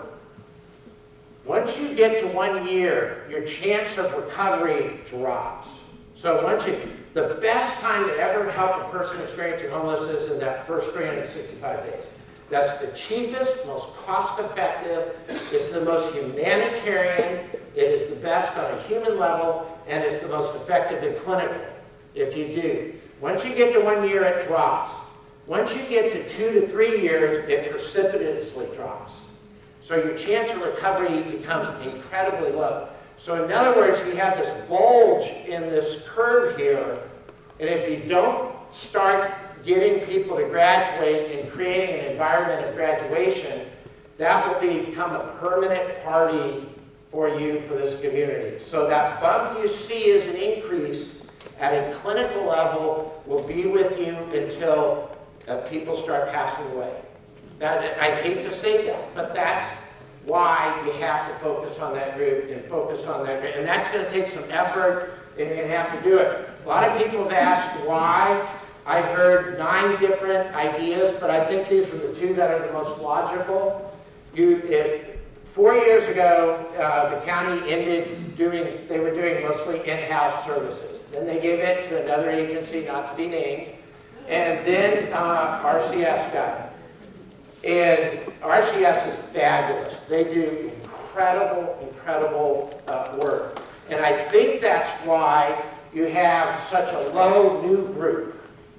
Remember, we got a low new group, but they only took over after 4 years, after this 4 years, and so we have this bump of individuals who were not getting help that were needed. And it also coalesces around the Buddy Eller Center closing 4 years ago. And I think in reality it's probably a combination of both. There's every time I talk to somebody who graduated out of homeless who was Buddy Eller, there was some secret sauce going there. I mean, there was some really cool treatment, maybe not have been defined as treatment, but real success stuff going on. And when that facility closed, we lost that. And then we had the bad experience of that middle agency, and that would really explain those sides of the bubble when you look at it. How old are the people in the bump?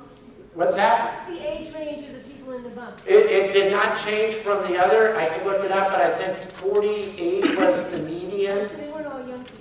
It wasn't young at all. That bubble reflected all the other male, female, slightly, maybe a year or 2 under, a little, and then slightly demographically pretty similar to everything else. So, all right, I'm going to go through these real fast now, and we're just going to click through these, and when you get your report, you can get them. We've covered all the big ones so far, but I'm going to go through these really fast here.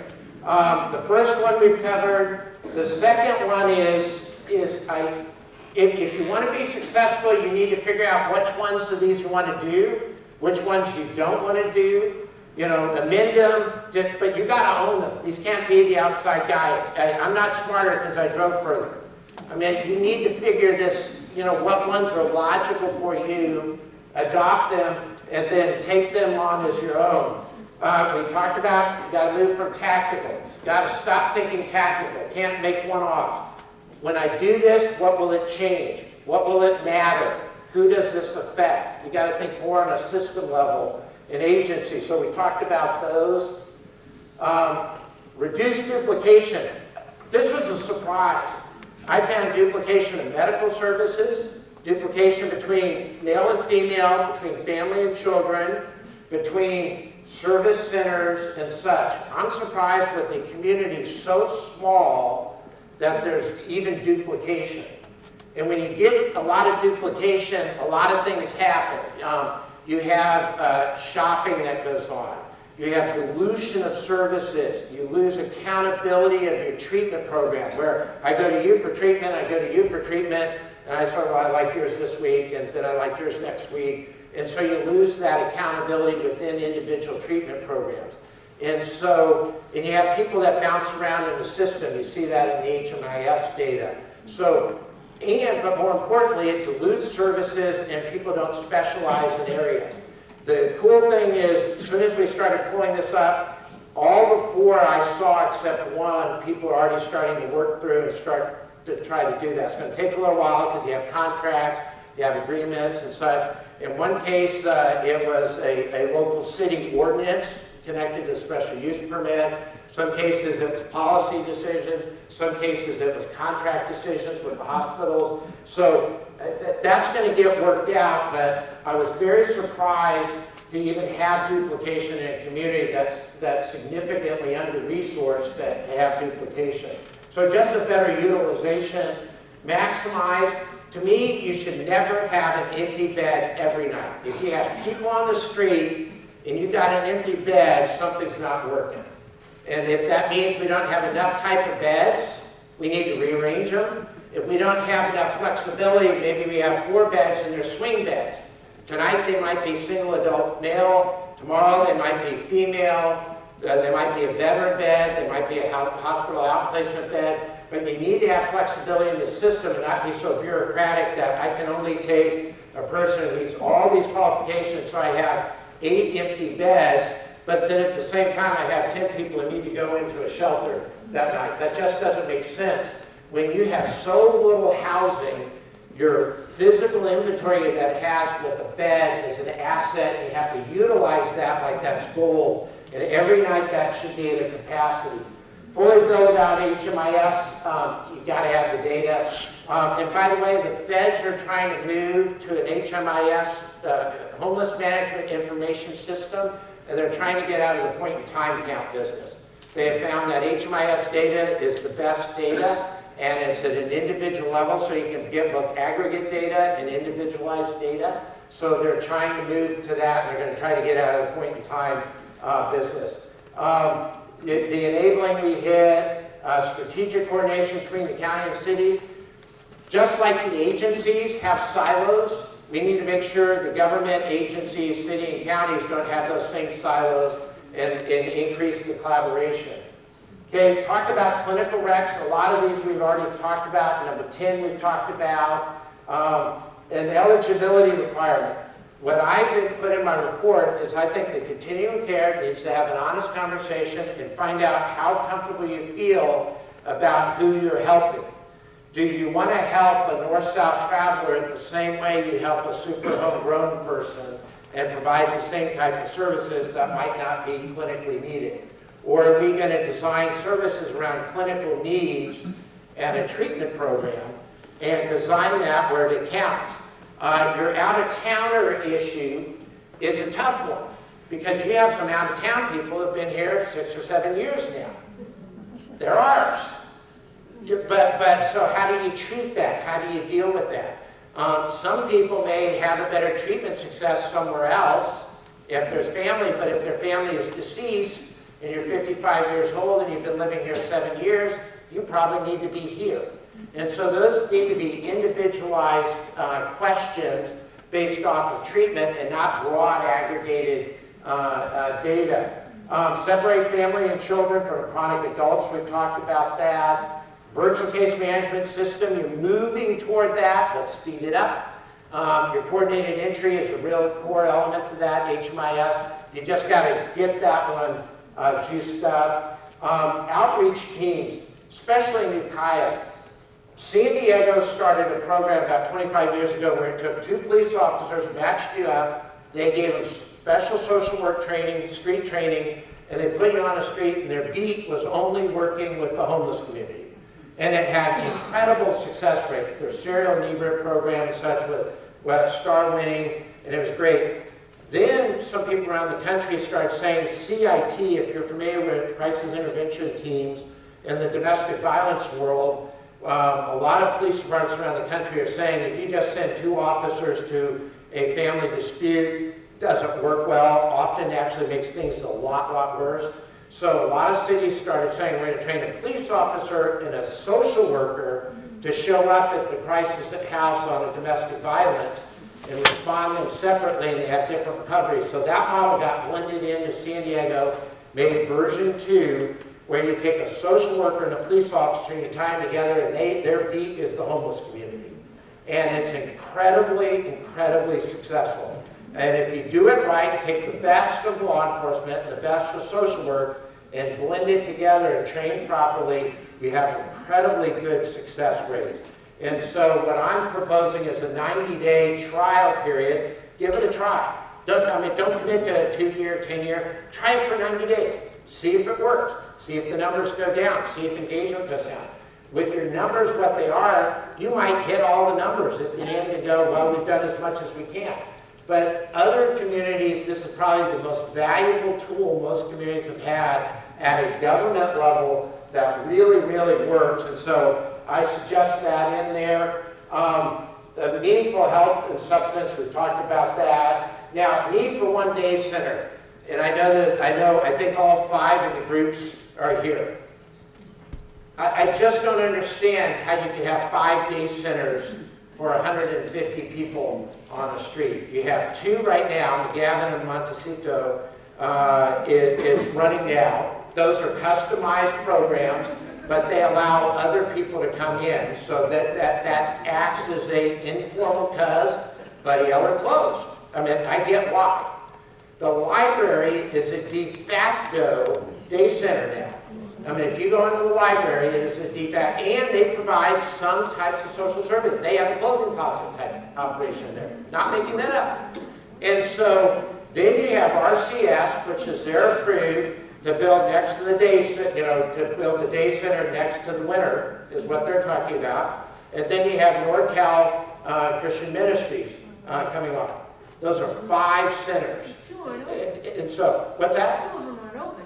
Yeah, well, yeah, I understand, but one's about ready to open, and another one is in front of the city council for approval.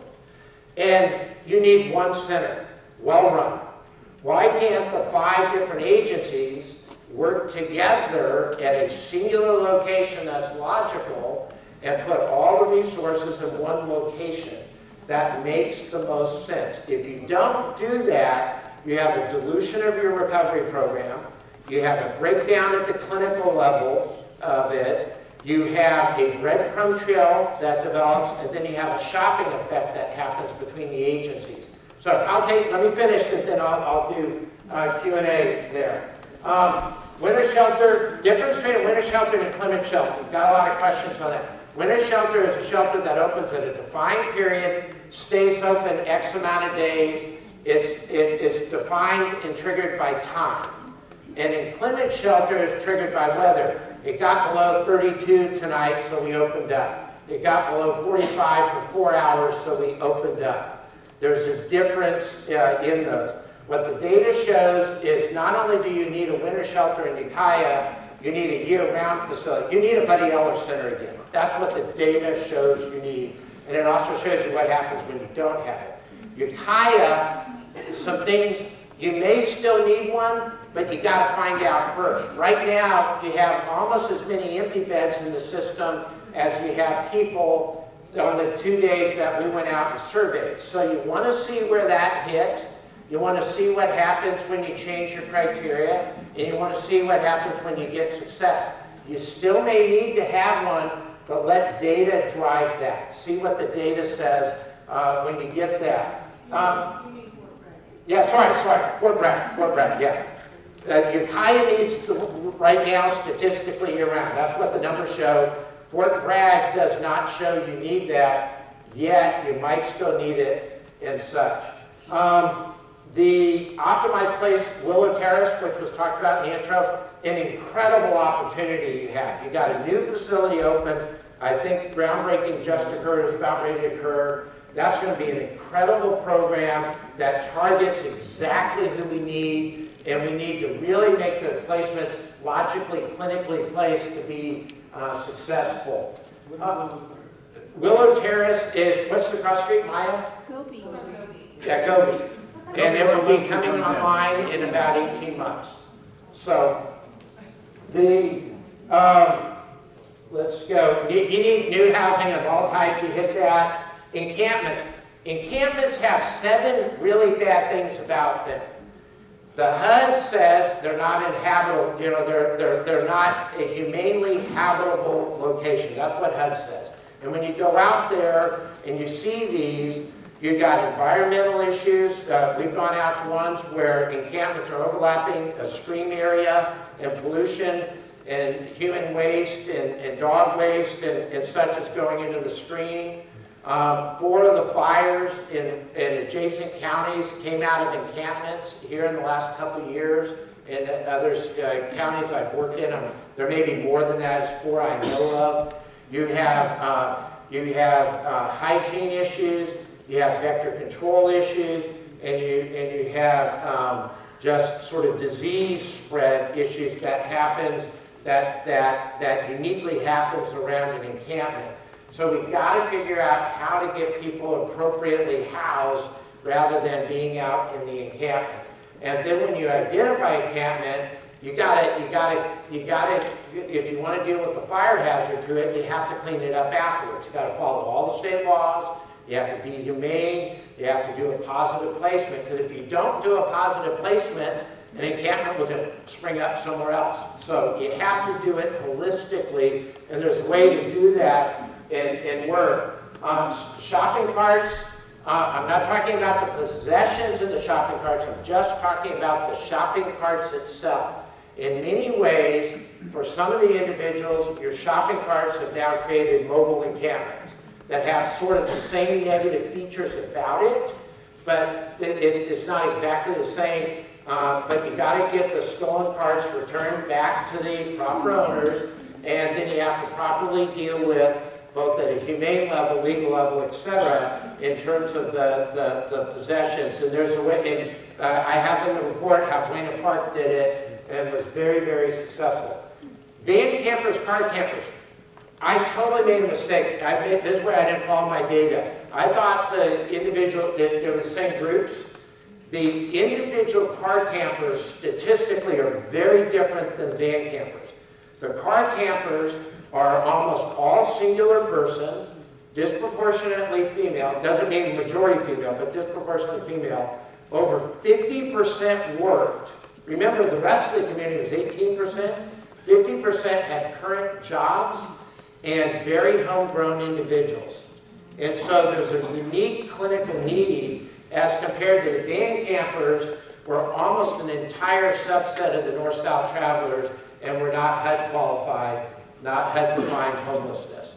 And most of your drug sales and retail level activity is coming out of your large vehicles.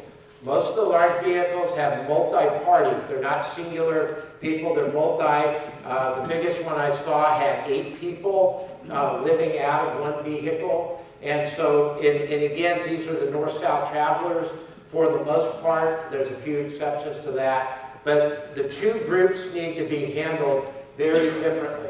Last group, longer-term recommendations. Willow Terrace is so important. The initial placement in the Willow Terrace, which is 39 beds, I think. Is that correct, Maya? 37 beds. 37 beds. And the individuals who go in there need to be clinically, logically placed so that you have the absolute highest success rate. Because I've worked in cities of 500,000, 100,000 to up to 2 million, and they would love to have a 47-bed facility. I mean, people would love that, 37, and would love that size. And so you want to make sure it's going to work there. Deeper dive, we talked about that. That's going to be led, and they're going to do, got to get a deeper dive. Then we need to replicate this for the rest of the community. We had an earlier conversation before we started about that. You want to do that same methodology, just repeat it for the balance of county, and you'll learn more. Whatever you decide to do, you got to put a public relations campaign against it. Whatever you end up, whether you agree or disagree, or you say we're only taking this, we're doing all that, whatever you finally accept and amend, you need to make sure everybody's on the same team, pulling the same way. That's the only way it will be successful if you do it. And then you want a good feedback loop.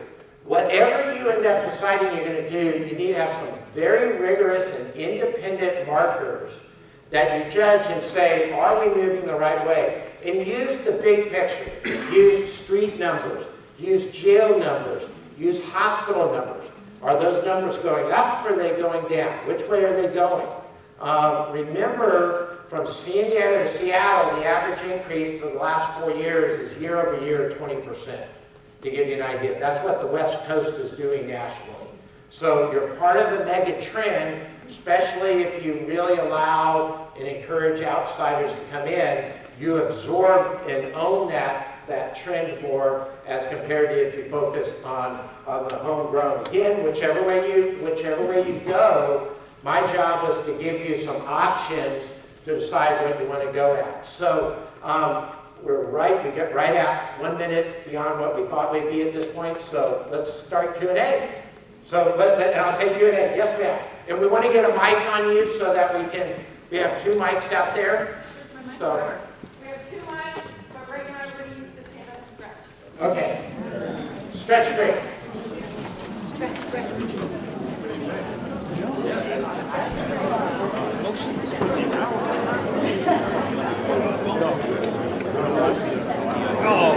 It's just bacon for it.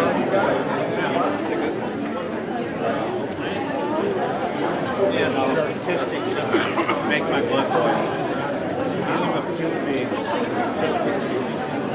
Nothing for you. So the buildings in there are going to come down. No, I'll definitely roll up and let you know what I'm saying. The good news is, What else? they all going to be there.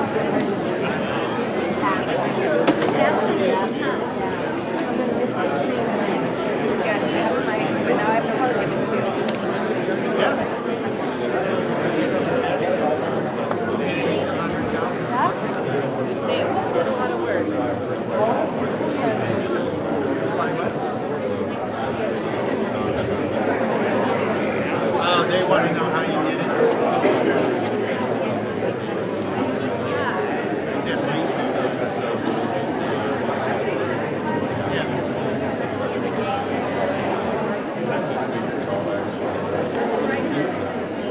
Plus the weather.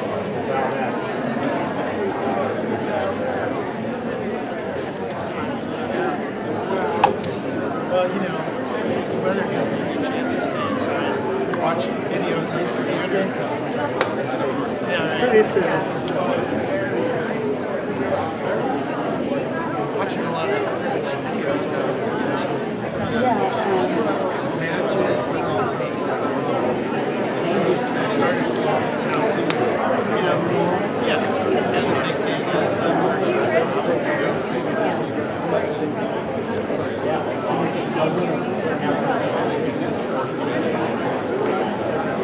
yeah. And I've been hearing Jason say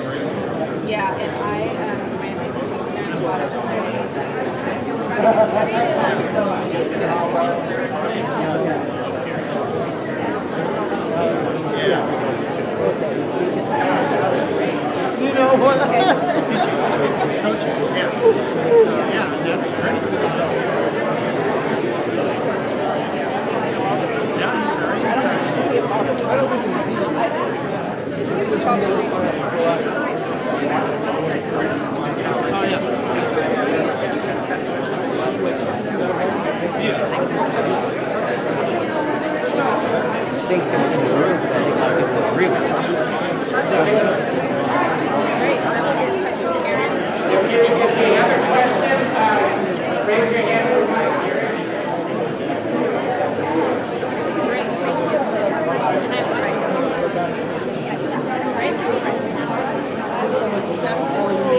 Okay, let's go ahead and Mary, can you do my count? Okay. All right. Grab the next question. I want to make a comment.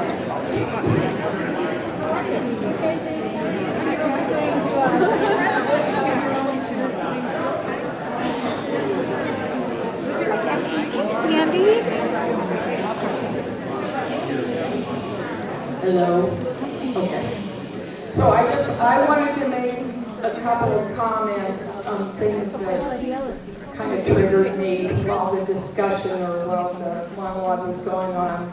I don't think that we do have a problem having several day shelters in the community. I think we're all waiting for that one day shelter to come, and then all of the agencies are already on board to take their services there to serve people during the day. So I think that was being left out of the equation. I think we have already signed on, and we're looking forward to that. I know that Wendover and Manzanita and myself at McCabbin, we would love to be able to serve people in one place and not have it fragmented. I also want to say I don't know any agency in this community that spends their very scarce resources on the north and south traffic or the trim grants. And I know that McCabbin doesn't, and I doubt very seriously that any other nonprofit that's been working in this community a long time is doing that. So I would really... We do know of three, and I'm not going to add them, but we know of three, and they even get, when you interview people, they even tell you specifically where they went. And most of that's in the food world, not all. Okay.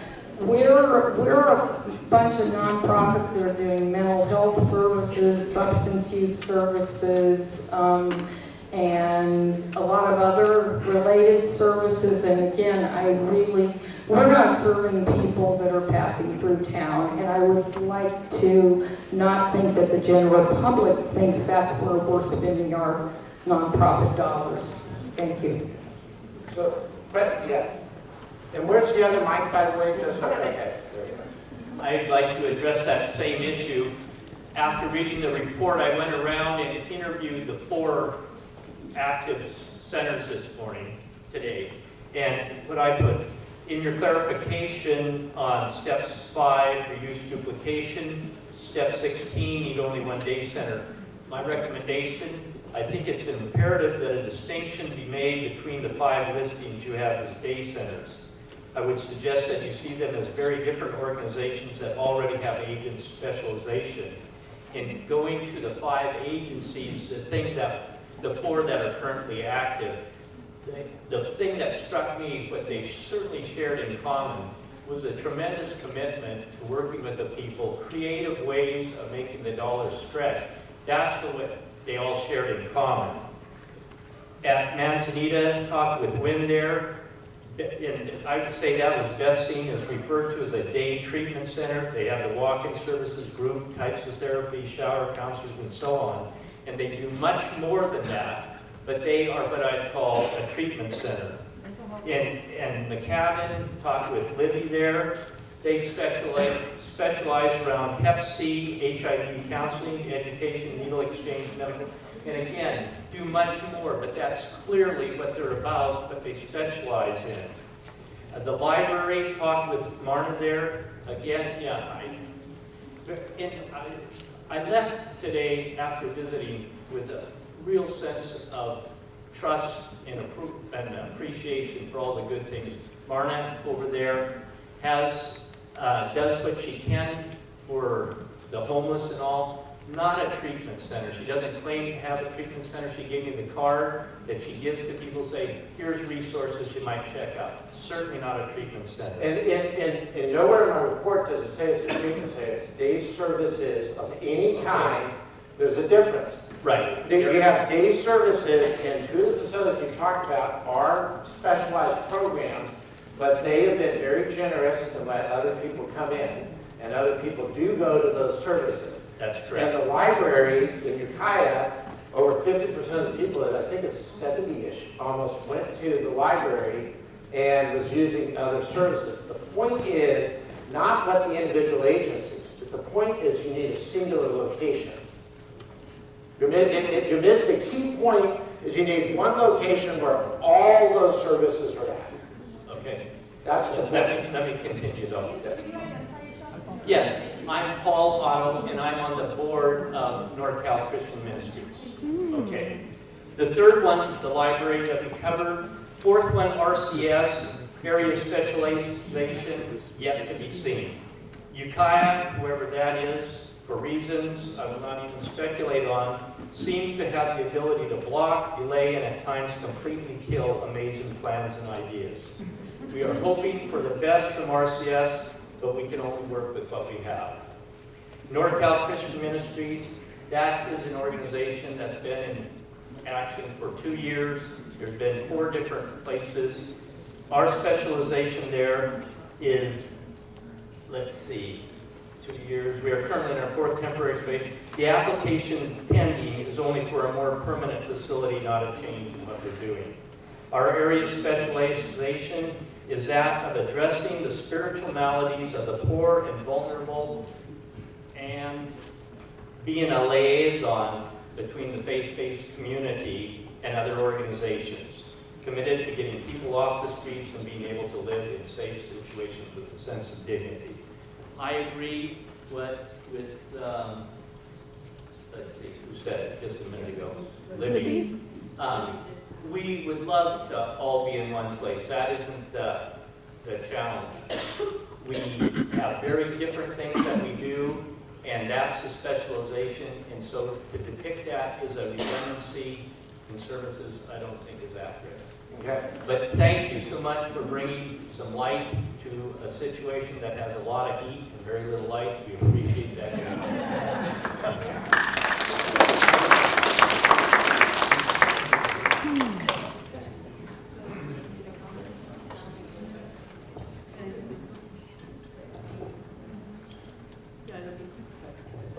Just want to thank the people who commented, Libby, etc. I know, to reiterate, and I know we can't go all night, that we are dedicated to one center for the homeless services, and those of us who specialize, in our case, behavioral health, education, therapy, case management, employment.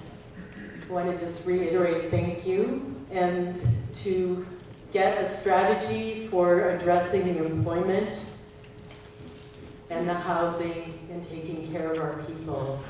Super appreciate it. And I look forward to how we're going to do that and get out of the tactics, have tactics that are related to the strategic plan. So thank you very much, and thank you to this community.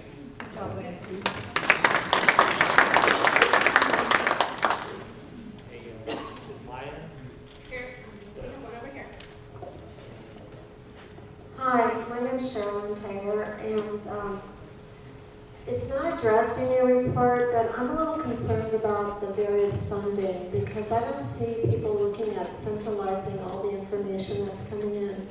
Like, now the figures are just rough estimates, but no place like home for mental health patients, I figure it's around $1 million, maybe a little bit more each year to house the homeless that have mental health conditions. The more people we identify with mental health, the more funding they get. We have housing money for veterans. We also have Partnership Health Plan, who is investing over $1 million, I believe, like $1.45 million in Lake County. I don't know what they're investing in Mendocino County to provide housing to work with people who are high-cost, medically fragile kind of patients, members of theirs.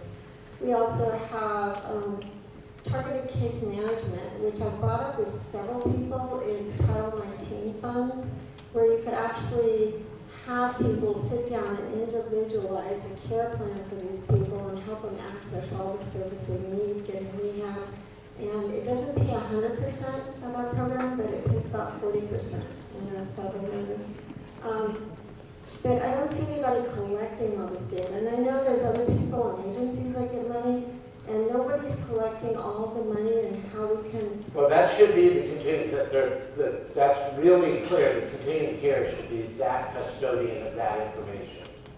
And everybody knows what the continuum care, that's a federally mandated group, interagency group, and that's where that data should be housed and collected.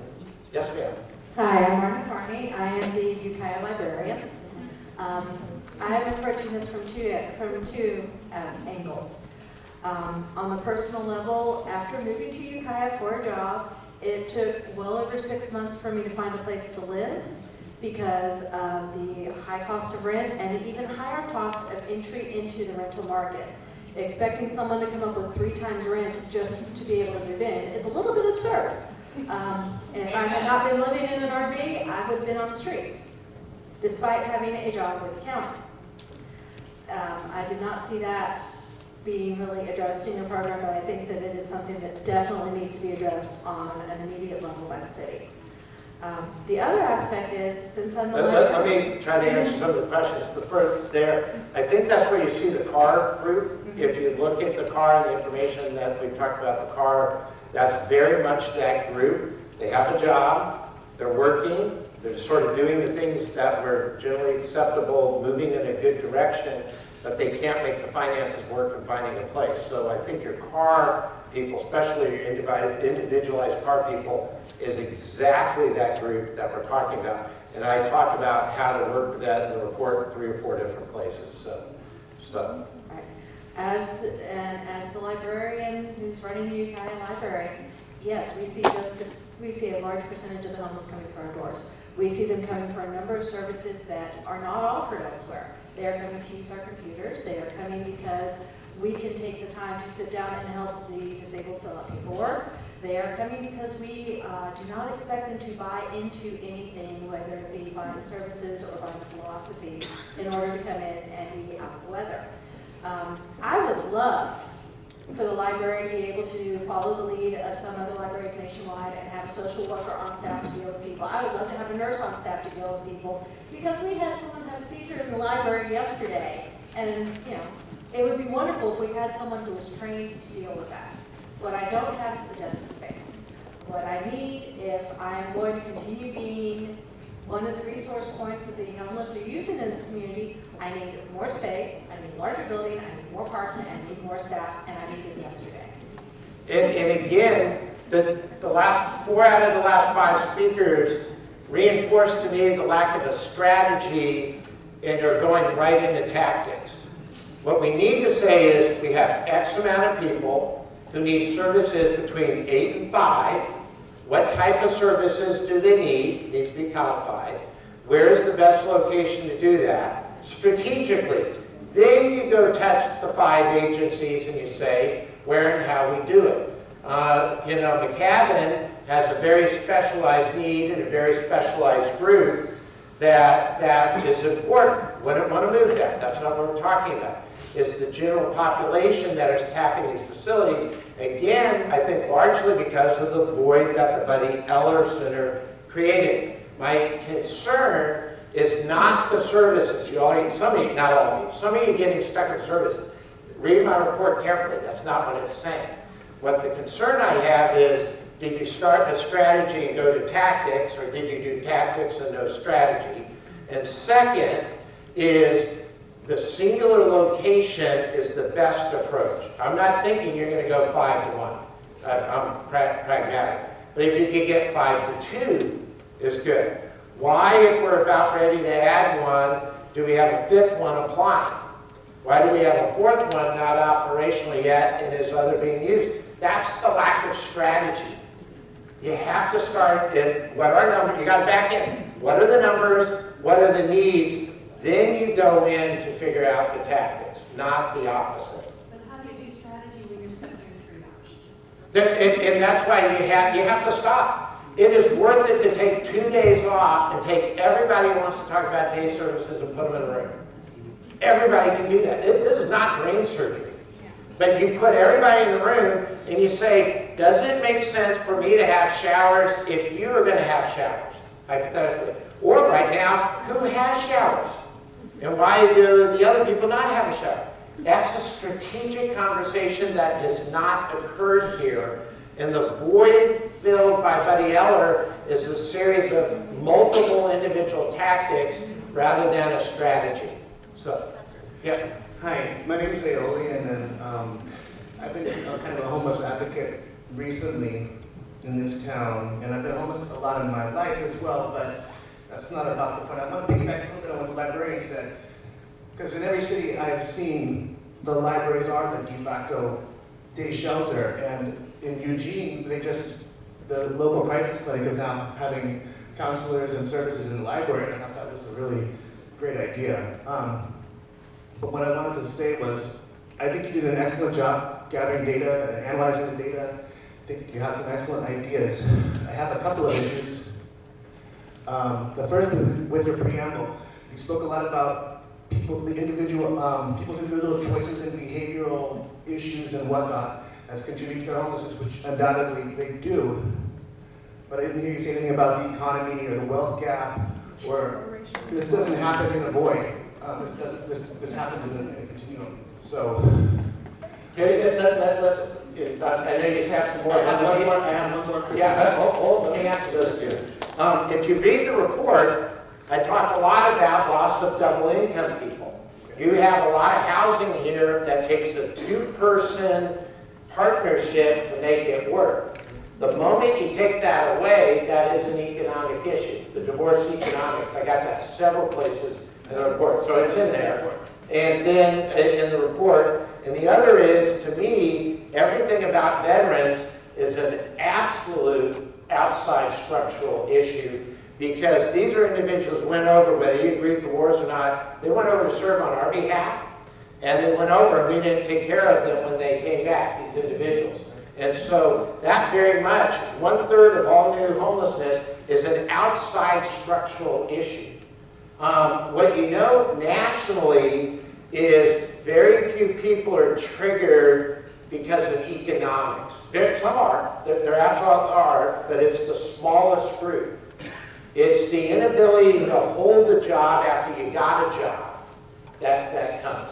And where the economics of housing, I got that in 2 or 3 places in the report, the economics of housing, you had a unique problem because the fires took what little you had left in the system and just wrung it out.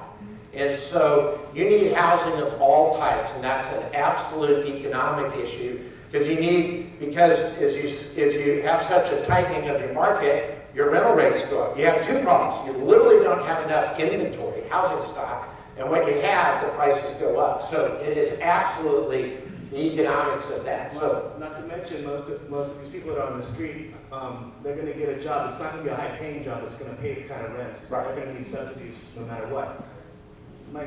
My second critique, what I'd like to get your opinion about, or at least a comment. So, kind of like you have a carrot and a stick, and I didn't like your stick very much. And I'm sure you get that a lot. So, I don't like the carrot. I get it both ways. Sure. So, you talk about breaking up encampments and having a hard line on people who are living in cars and vans and trailers and whatnot. There's a bunch of civil liberties issues with that.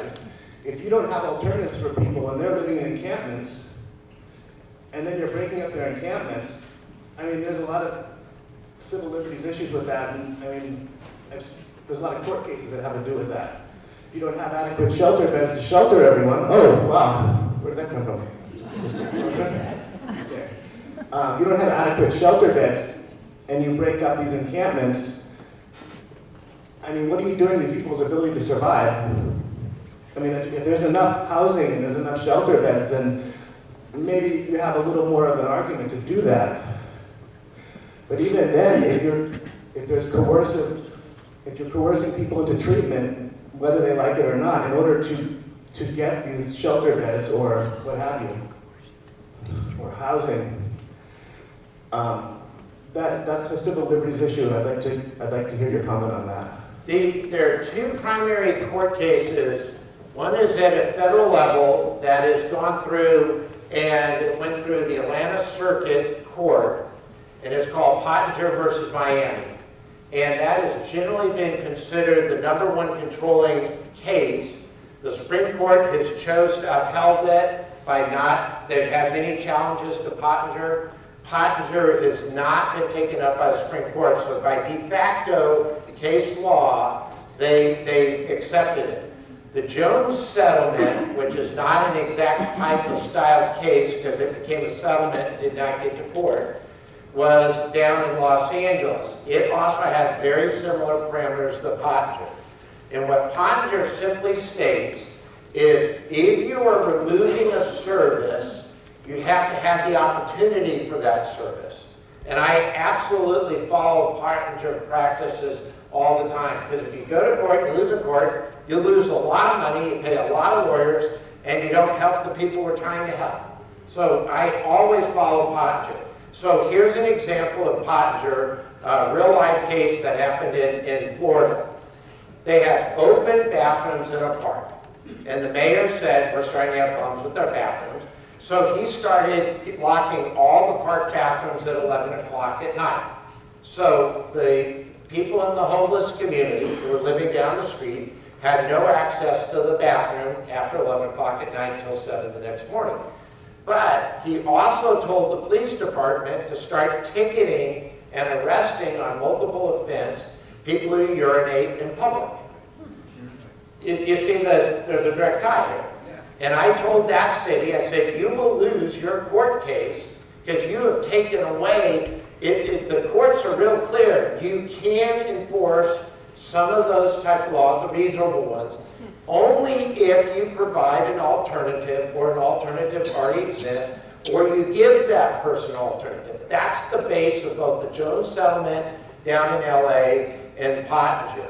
So when you do these things, you have to always be what I call Pottinger compliancy. And if you're Pottinger compliant, you're always providing the alternative. And as we told this mayor, they said, you either can't ticket after 11 and before 7, that's one choice, or you got to open the bathrooms up. It's one or the other. But you can't close the bathrooms and then go ticket a person.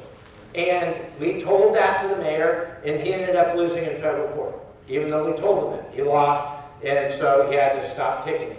And so everything you do has to be Pottinger compliant. That's the implementation level. That's not going to make this, but that's the how-to, the mechanics to do it. So whatever you do, whether it's an encampment, a shopping cart, panhandling, aggressive panhandling, interference of street right-of-way, backpacking, any of those sorts of things. And I know some of those I like, some of those I really don't like. So a lot of that is gimmicky, that doesn't work. The criminalization doesn't work. But what you've got to do is be able to provide an alternative. And when you provide the alternative, the courts have said that is okay. Now, at some point, they might change their mind. The courts might become more lenient, or they might tighten up. But for the last 25 years, the Supreme Court, both the conservative court and the liberal court, over the last 25 years, have followed the Pottinger compliancy rule. And so some of you have heard me say, whatever you do, you got to be Pottinger compliant, and do it in a Pottinger compliant way. And so that's the answer to the civil liberties, and you got to follow that. And if you don't follow that, you waste lawyer money and you're going to lose in court. What's the realistic solution for housing versus busting up encampments if there's no housing? Well, I openly say you got to open it. You got to create more shelter beds in Ukiah. That's part of the answer. You got to have more shelter beds. You guys have to take turns. Gary? Yeah. And my report clearly says that. So, okay, question. Where's the question? Where's the right here? Yes. Hi, I'm Joy. And my question was in your percentage of the homegrown. Was the homegrown, when you say that, do you mean Mendocino County, or were you specifically asking were they in the major cities? Referring to we have lots of small communities or people homeless in Ukiah and Fort Bragg because there's limited services in their home community. Great question. It's Mendocino County. And if you go, when you get the report, go to page, I'll just tell you, we won't go through the numbers, but if you go to page 17, I got it broken down by Ukiah High, Fort Bragg, Willits, anywhere else in Mendocino County, anywhere else in California, anywhere else in the US. So I got it broken out. And then we cross-tab that. And Brian has the data if you want to look at it, but we did, when we say local, we defined it as Mendocino County, regardless of where you were, public, private, homeschool. Okay, and so I love the suggestion you had about the city forming a team to go in there, and I would love to talk to all the cities about that. Myself and Ian is over there, and we have great, we're counting in mental health, and we are doing programs in the outlying areas, and we are proving that it is working very well. And so I think that suggestion was really great, and it can work, it does work. And nationwide, there's probably no other program that is more successful than the street outreach, because you can place people straight from the street into there. And the way I think of it is, don't think of what do we do with 176 people tonight, because that's not going to happen. But what would happen if you say we're going to work on 2 people a week? And Buena Park set a goal to work on 2 people a week starting 18 months ago. And they have ended up placing 71% of their entire community into a program. Sometimes permanent housing, sometimes housing first, sometimes PSH, sometimes a treatment program, but it was all customized by the individual, and it was all placed out of the treatment program. By far the best bang for the buck you can do. And the one thing you didn't address is that the people from the outlying community areas who get stuck here because there's not public transit here. So there's no way to get home, so now they become homeless and then they get sick. And that's exactly what that group would do and such. Good evening. So I'm Camille Schrader with Redwood Community Services, and I think this is valuable information. I feel like we've got quite a bit of work product that we can look at and review. I think Joy's comments are absolutely true around outlying areas and having street outreach. I guess I want to speak to the idea that strategy, and I would like to confirm, at least for my community, that the CDBG grant that we received to open up the day center / emergency shelter on State Street did exactly that. And it was previous to Maya and Ann's goal of working on this project, so I understand whether you understood that or not. But I want to echo Libby and Wind and Joy and all of the work that's been done. Law enforcement, the librarian who was here previous. That is and was a strategic plan. It's written and it's publicly documented at the city. You can look at that plan. It is very much about helping. Manzanita is a wellness mental health center who have homeless mentally ill come. McAllen is a HIV, AIDS, and Hep C medical center who has homeless people come. The library has homeless people come. We learned in the Arbor that youth by youth by youth, when we have an Arbor Youth Resource Center that has computers and employment and education and classes and nutrition, that we can little by little house our youth. We had to buy our housing through grants and all kinds of ways, because there is no housing for $300 a month for the youth that all they can afford, which you all made the point. But it has worked. That is the model that we built for the new homeless center that Wind and Libby and the team has spoken to. That's our goal. Yes, it is not in existence yet.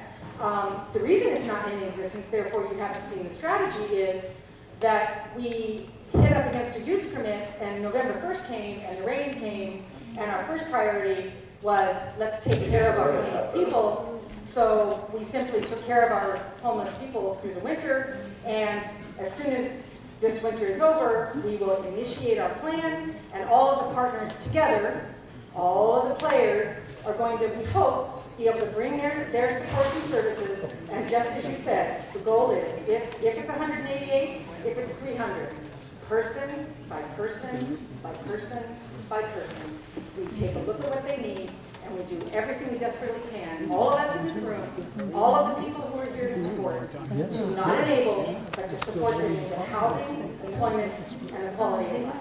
So that has been, is a part of the strategic plan, was invested by many, many members of this group, including law enforcement, including the city, including all of the community, public and private agencies, and championed by our board of supervisors. So I just wanted to make sure you knew that. I was very well.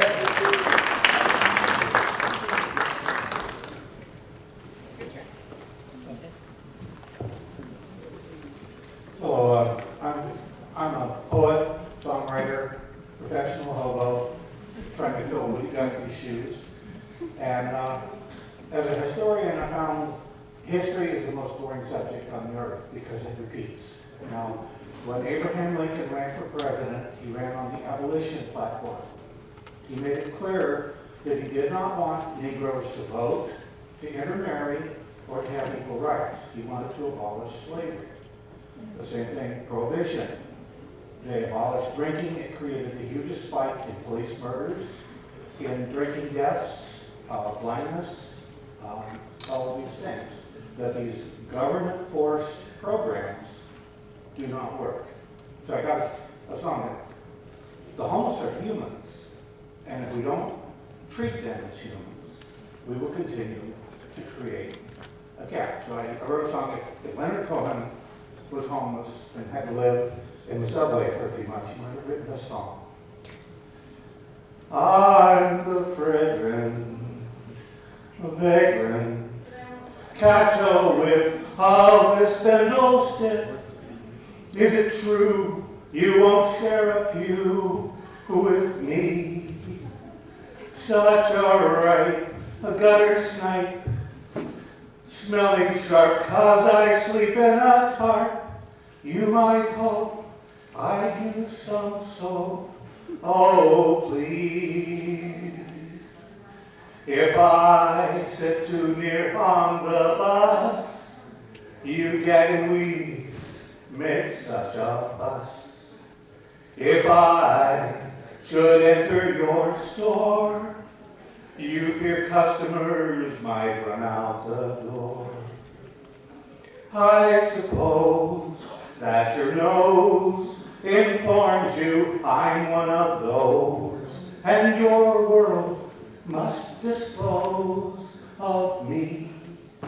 You might think, 'cause I stink, that your God would not even blink as you press me to the brink. So cruel. A show of hands. Who has stayed in a homeless shelter? They're not pleasant places. No, they're not. Well, thank you for sharing. Any further questions? Hello, I just had a question.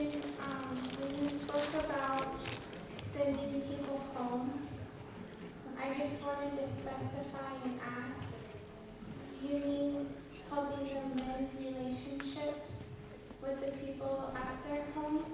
Or do you just mean giving them a bus ticket? Greyhound therapy does not work, never has worked, and won't work. If you don't tie it to clinical treatment of rebuilding, if you're going to do family reunification, it has to be family rebuilding. And if you don't do it, it doesn't work. And what you see in communities, I happen to work, and I normally try not to name the two cities, but I was visiting Santa Barbara on a research project, and I was sort of doing an interchange with St. Louis, and I ran across 3 individuals who were being flown by Santa Barbara to St. Louis, because in essence, those Robert's words, not the official words, we'll give you a one-way plane ticket anywhere as long as it was 1,000 miles away. That was sort of the statistic. And then St. Louis was busing people back to anywhere they wanted to go back to. And all that does is move around and create shopping. It doesn't do anything. Family reunification is a very precise clinical thing you can do, and it has very clinical protocols, and you follow it. As I mentioned earlier, if you are one like that group 3, if you've been here 7 years and your family is all deceased somewhere else, you're not a family reunification candidate. That's just not good. If we send you somewhere, all you're going to do is probably make your way back here because this is now what you know. And so an individual like that won't work. But if you are a person who just got here and you meet the clinical protocols, that makes a lot of sense to do. So if you just do a bus ticket or an airplane ticket and it's not clinically based, you're just wasting your money. Because more often than not, the individuals will come back, and now because this is what the individual knows, or they knew last, and so it doesn't work. It has to be clinically based. So bottom line, Greyhound treatment doesn't work. So. Hello, my name is Robert Marbut, and I am definitely not trying to make anybody upset when I say this. I do work for HHSA. I thought a lot of what I heard was incredibly reasonable compared to what I've heard in the past. And that's not to say that I'm uncaring at all, but I'm also a cost accountant. So, you know, there's therapy for you. Yeah. Anyway, I just wanted to thank you because, like I said, some of what you said is very reasonable. One of the things that I feel like has been an issue in our community, and maybe I'm off on this, but I view part of the big issue has been the NIMBYism factor. And one of the things that I wanted to ask you about is in these successful communities that you were talking about, what are some of the outreach approaches that have been used to kind of override that obstacle, you know, to get over that hurdle? Can you tell us about some of those specific strategies maybe that successful places have used specifically for outreach with regard to NIMBYism? Okay, specific to NIMBYism, one thing is things like tonight. To be real honest, having a conversation and getting to common nomenclature, even though you may not agree with common philosophy, having common nomenclature moves you closer. So things like tonight.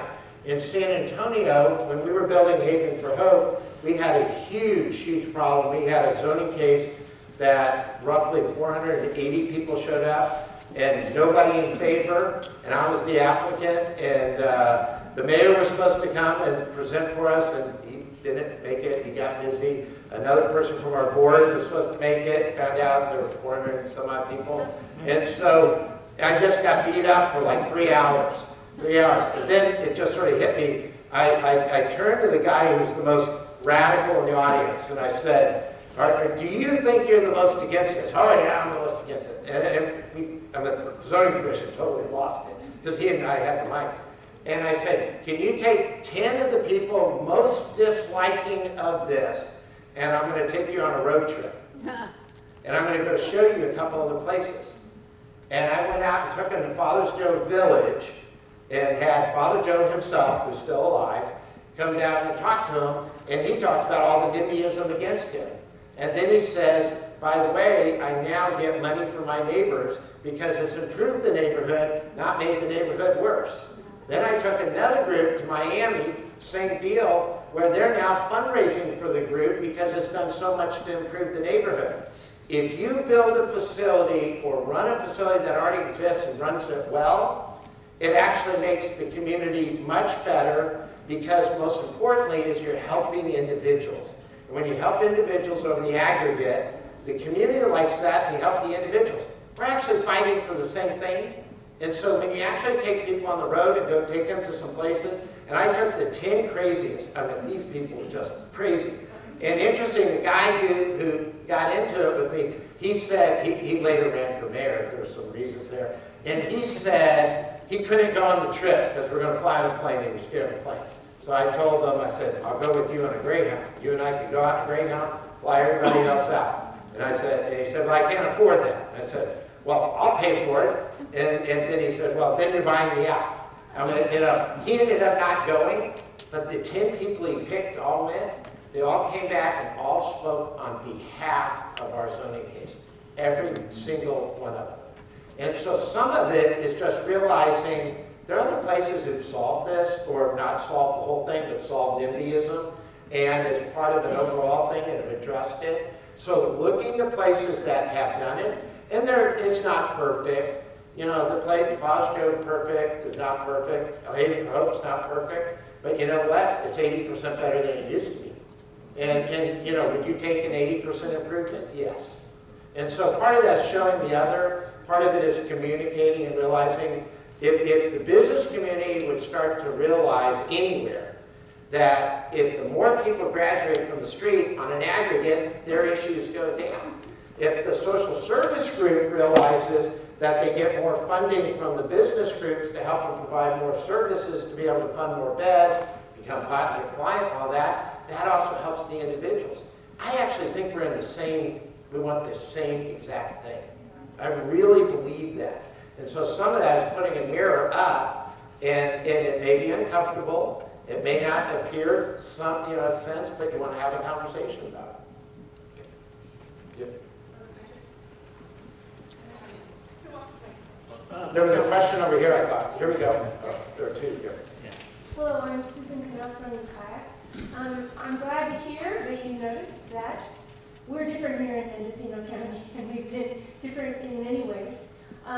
Some are that we are remarkably tolerant of alternative personalities.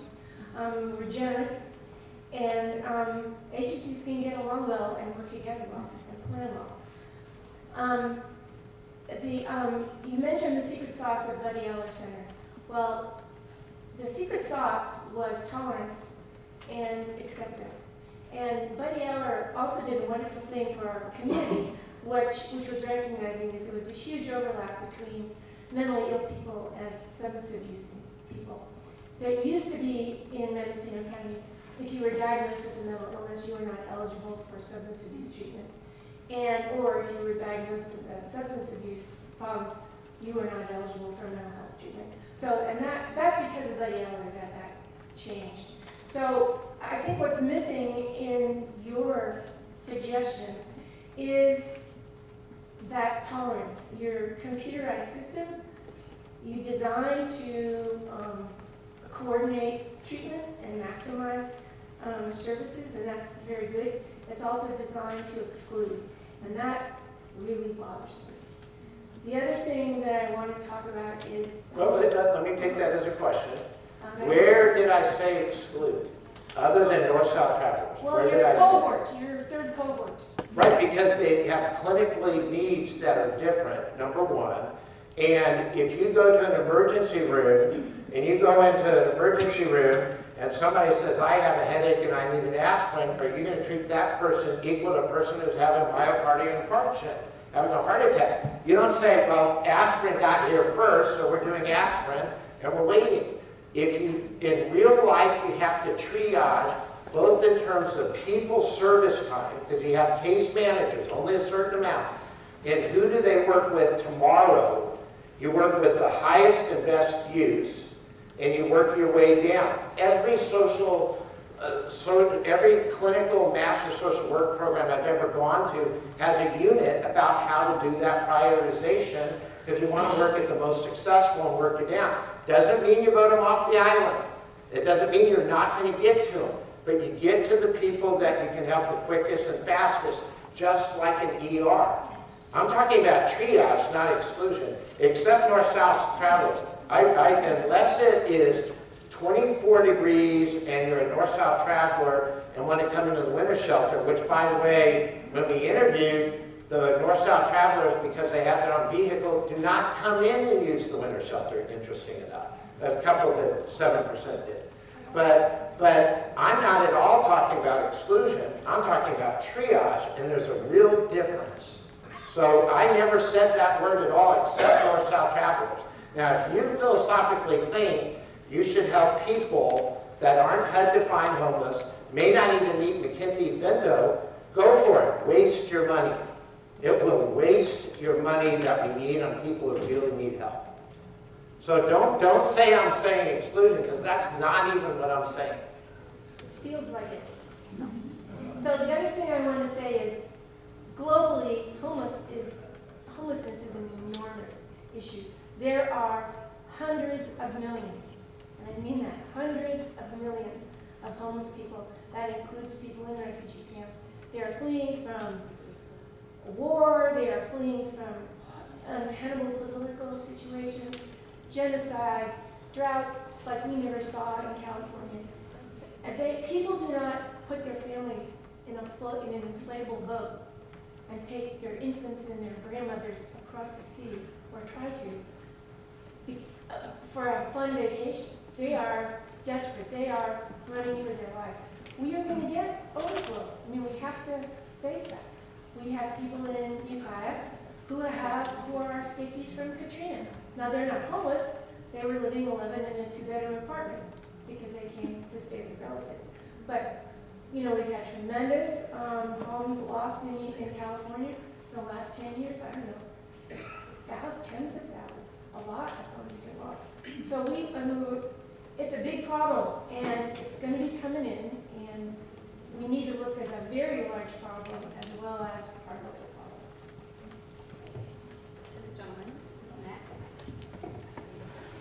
I want to open my mouth and stick my foot in it. I guess being part of this community, my name's Randy Thorne.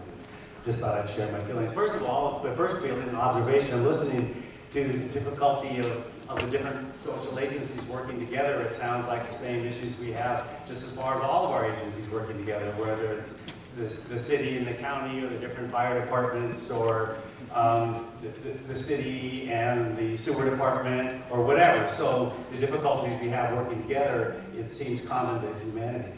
I want to encourage, and I hope that as a community, that the secular communities would be willing to work with the faith-based communities. And that if we could, that would be one line, and if we can cross that line, because if you look at a lot of the social services that have happened in our nation, I mean, things like AA or NA or rescue missions, Tom McMillan was the one who, when Plowshare started, and there was no lunches on the weekends, he was the one that did the need-based study and started the Interfaith Network. And that was people volunteering through the different faith-based communities to make lunches and feed and create a meal for people on the weekends. And McMillan Hall up at the college, that's named after Tom, and he's a faith-based individual. And so, and as I look around our community and I see when Plowshares moved to the other end of town, and I went, oh my gosh, it's so far away, it's so scattered, it's so broken up. And or when our church one night was taking a meal down to the Buddy Eller Center on the weekends, and they had refrigerators and microwaves. It's like we legislate ourselves into corners where we're dysfunctional over the cost and over the safety of issues, and it's so difficult. How do we get out of these corners? You know, I said, hey, I'll get you a stove, I'll get you a range hood. Oh, but it was going to have to be an Ansel rated hood, so it wouldn't work. You know, I mean, so here's something that I could have done for $1,000 for free. You know, I would have got all those donations and made it happen. We couldn't make it happen. So that's the challenge, and that's just my heart just saying, because I've been a building contractor, I'm retired now, and I just work on an individual basis. I'm friends with Jerry Birdie. He's the person, volunteer, who goes to the jails and dresses the people that have been incarcerated. I'm friends with Tony Huerta, who he's been a truck driver all his life, and it's been his dream to try to help the homeless. And everything this gentleman said, I haven't read your study yet, I just read about it in the paper. I said, okay, I want to go there because my heart's there. Okay, recently, what did I do? I found somebody on the side of the freeway in their trailer, and I said, what are you all about? And as I got to know their backstory, I won't go into it, but I slept them down to Walmart, and I slept them over to Hastings Road, and I slept them out by the railroad tracks, and they found somewhere to go. And it's like when you hit that bottom, and it's like you're in this whirlpool of poverty, and how do you get out? And just little things, you know, it's like help the guy get some glasses with the Lions Club. You know, all these, there's so much help, there's so much compassion, but truly, it's like, God help us to somehow find that way to transcend our own little worlds of wanting to help people, to work together, because we do have the resources. And what's unique about this community, about Mendocino County, is, you know, when I go down to Los Angeles and visit, both of my kids were born and raised in this county. I've been here for 45 years. And I go to LA, and like the masses of people living under the bridges, you know, or go into the city and you see the people and just huddle, and it breaks my heart, you know, and I find peace, and then I can go, okay, all right, if one little drop of water in the ocean, any little bit of compassion, it's worth the effort, even though I can't necessarily see the results. But in this community, what we have is the opportunity that if we really truly are able to bring about results, we'll see it. Because there's only 80,000 of us living here. There's only 15,000 people living in this little community.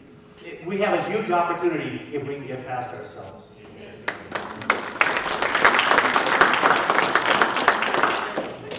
Thank you, Randy. Gary, do you have a? Yes? No. Say, just a second.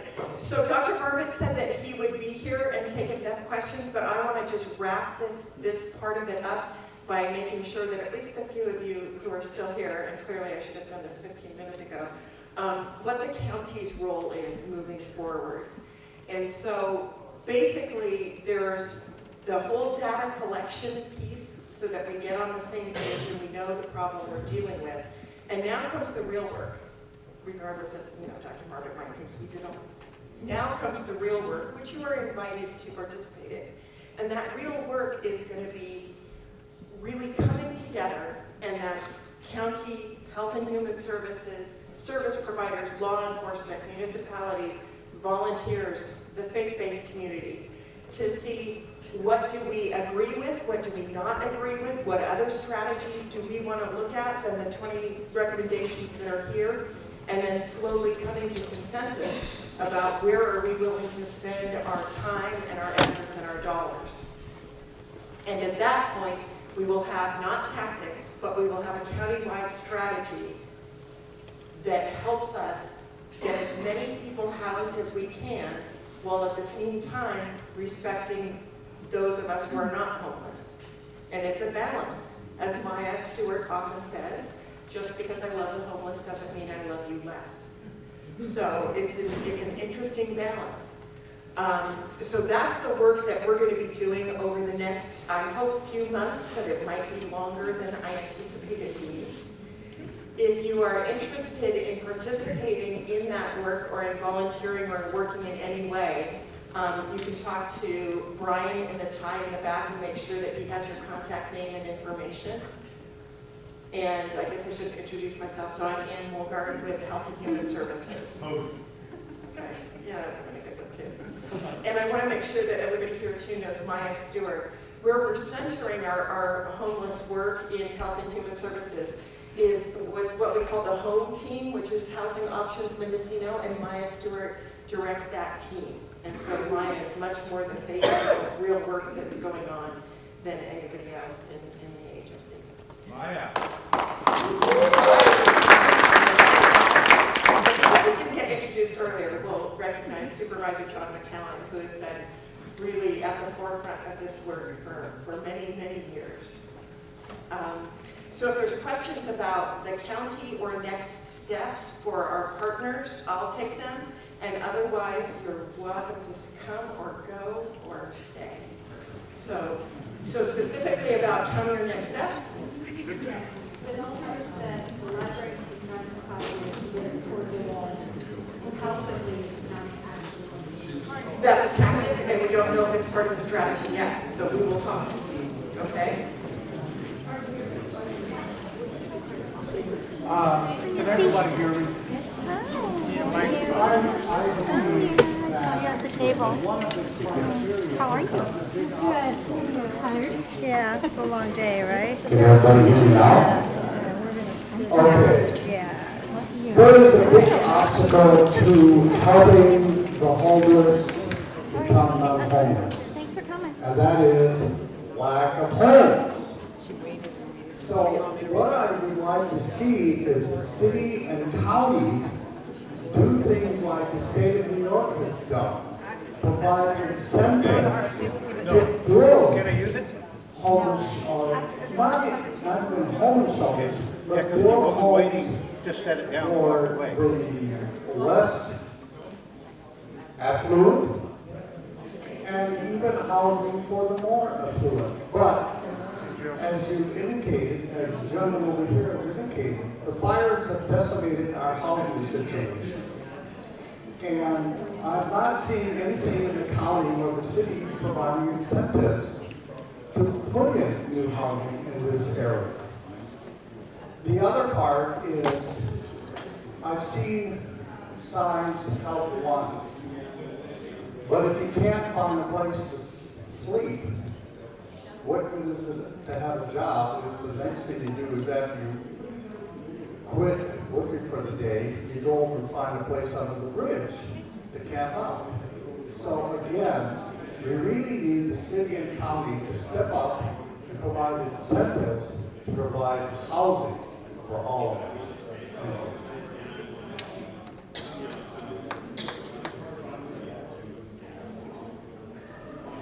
One quick question. Can you go to people out and ask? I'm pretty loud.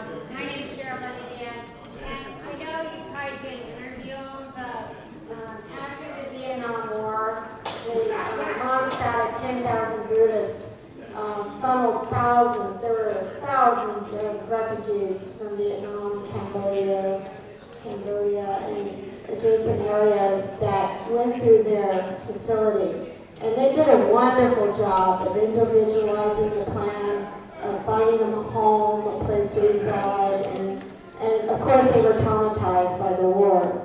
So it would be nice to have some of those monks who did this massive undertaking to give us advice on lessons learned. And I don't know if you went out to interview any of them, but there are a few still out there that did this massive undertaking. That I've noticed in registering people for our current shelter is field workers who have housing during the season and are left on the streets here in Ukiah. Some people are, I think I've talked to three, to be specific, who have been here for 7 years and are employed every summer with housing and are on the streets every winter. And I think that's proof that we're and I've also, the shelter at 44 beds, the most we seem to have is 2 beds on the men's side, vacant right after the first month when someone goes off to a motel and leaves their bed. So it's been as close to certainly 99% filled since we moved. I want to mention that one of the few new housing opportunities that's coming is actually farm worker housing. And it's a very broad definition of farm worker. And it's going to be on Brush Street, on the north side of Brush Street.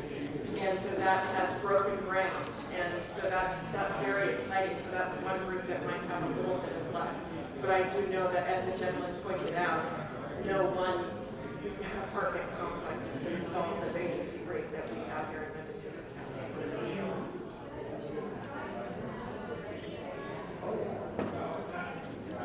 Well, actually, Redwood Community Services had a place to put them for a while, and then the property was sold out from under them just as they were planning to do it.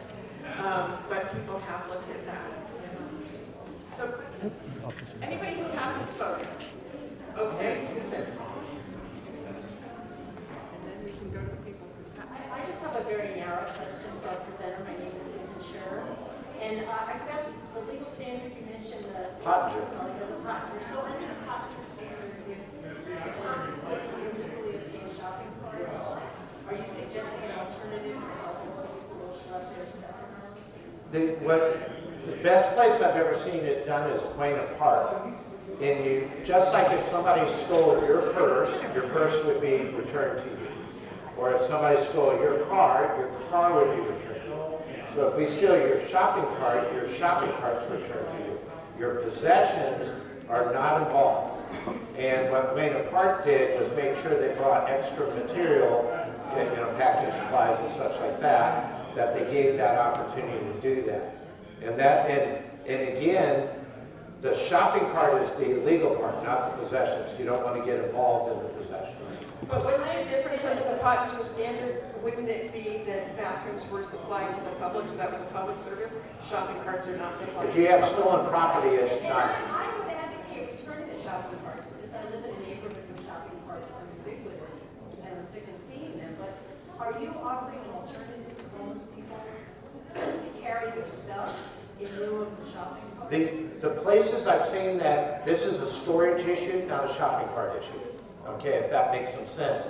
And so wherever your centers are, the most elaborate storage facility I've ever developed had an outside, no-ass, no-tell, bulk storage inside of a convent, so it was a place. Then we had a kit locker on the inside, personal lock. You're the only one who had the key to it, not even the shelter manager. You could cut and lose the whole locker, but not the lock. You got both keys. And that was for your personal possessions, your HUD forms, real vital data. And then you had generic storage for things that were given to you by the shelter, so if they got stolen, there's plenty more to go. And so you can create as elaborate as that, or other places have done a container and said, this is what you get. When we did Pinellas, we said, we'll take care of all your storage, because you don't want that to be an impediment to enter a program. And so our view was we took care of all your storage.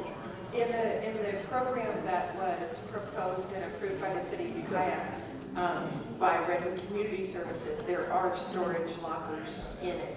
And that was one of the questions that the Planning Commission, the Ad hoc Commission, and the City Council all asked, because they didn't want a shelter where everybody just had a bunch of plastic bags on the outside of it. Okay, so now we'll go to repeat questioners. Okay.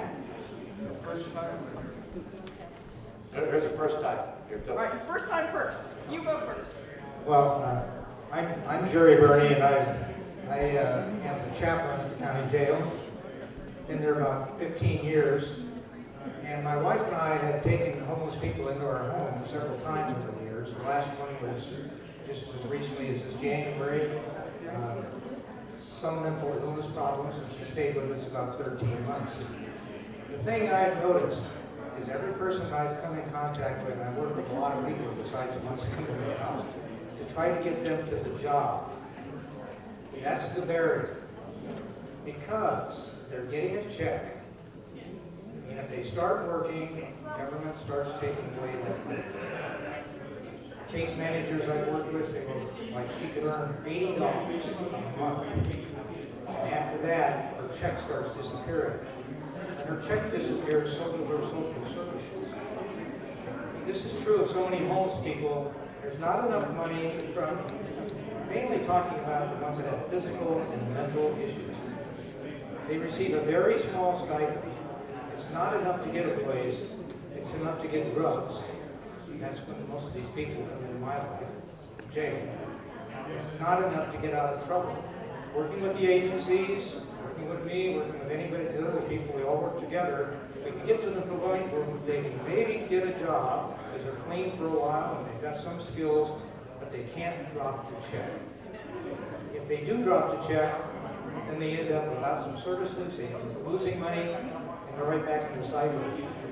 Is there some way the government can separate the people that are employable, who are not suffering from a physical or mental illness, who are drawing the check?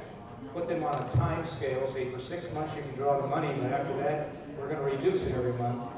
Or is there some way of making sure funds are available for people that have legitimate needs, physical and mental, where they can stay on the check until they can get a job, maybe get a pay raise, maybe keep the check with their job? Because a lot of them can only work part-time.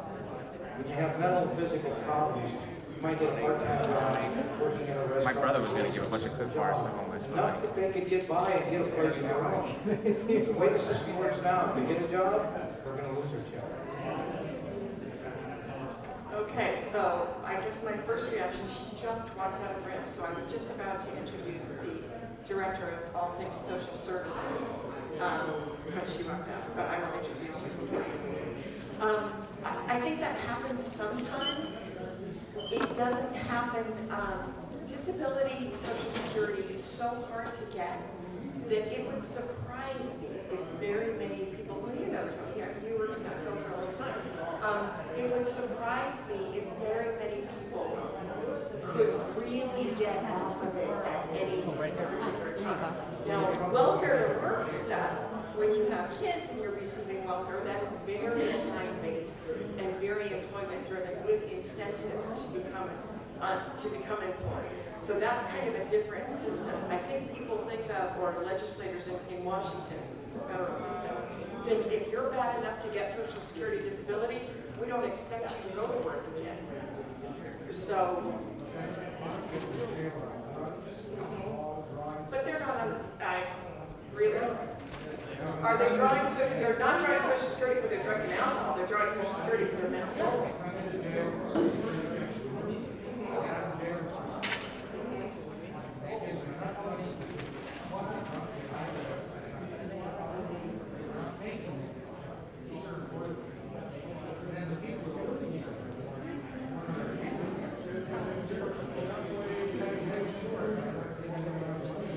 Right. It certainly hasn't kept up with inflation, that's for sure. And that's a Jared Huffman, Congressman Jared Huffman question to see why isn't that keeping pace? Because are we causing people to become homeless because they only get $800 a month? I mean, whatever it might be. I see your point.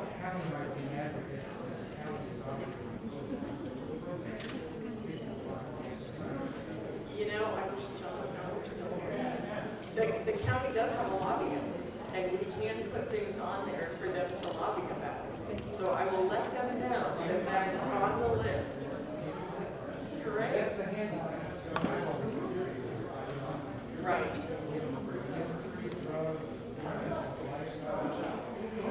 Well, you know, the housing that's going to go in for Brian's card out is that it's pretty you know, one of those hurdles will be helped for 37 people, although I know that's a very small number, when Willow Terrace goes in, because it's exactly for people who struggle with mental illness and are low income. And so that's exactly the group, because then if they can at least only pay $300 a month or something, they might be able to stabilize, and then once they're stable, then they can actually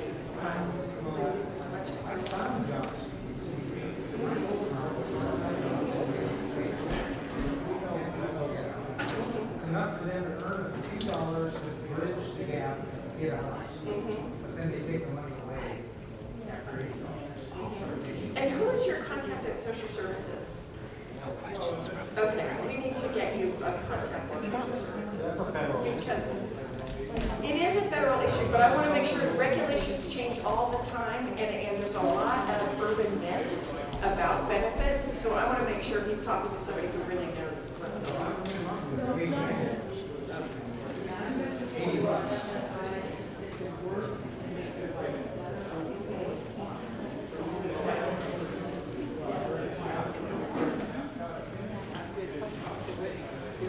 I haven't said anything.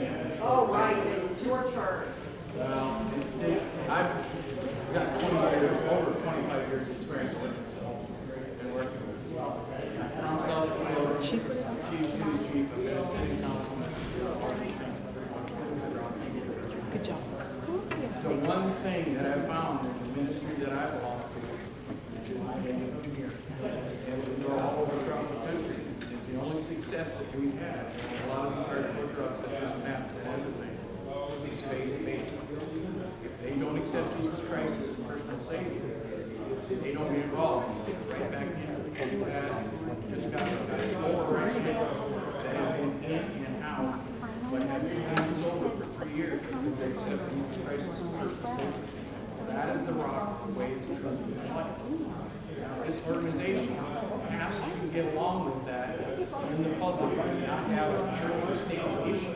Because if that does, that kills very important things. You've got to not get it. You got to work really with it. It's a little complicated. And not bring that up. That's going to have to be a very important hurdle to go with, because there's other gentlemen here with Brother Bruce spoke about it.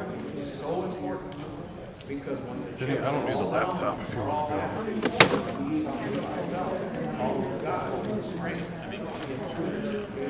I'm a Catholic Charities alumnus, so I hear you. I think that one thing that happens is people know that federal and state money cannot go straight to a church.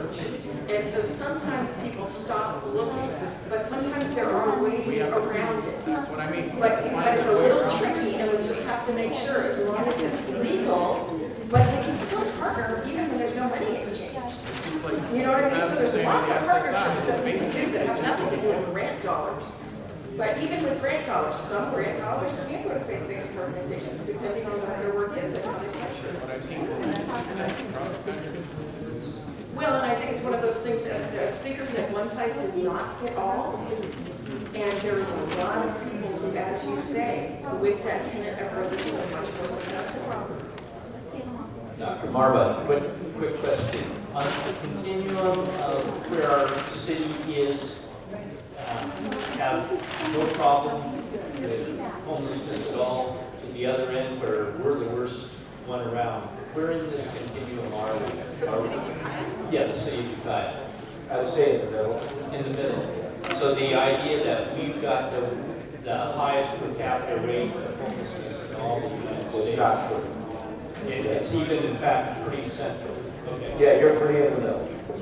If anything, slightly over, but you're not in countywide. You're probably below countywide. Ukiah definitely has a little bump, but relativeness, but you're not at the high end. Okay, I'm fairly new to Ukiah. I came here in August. Did moved from Fort Bragg, apartment, son house.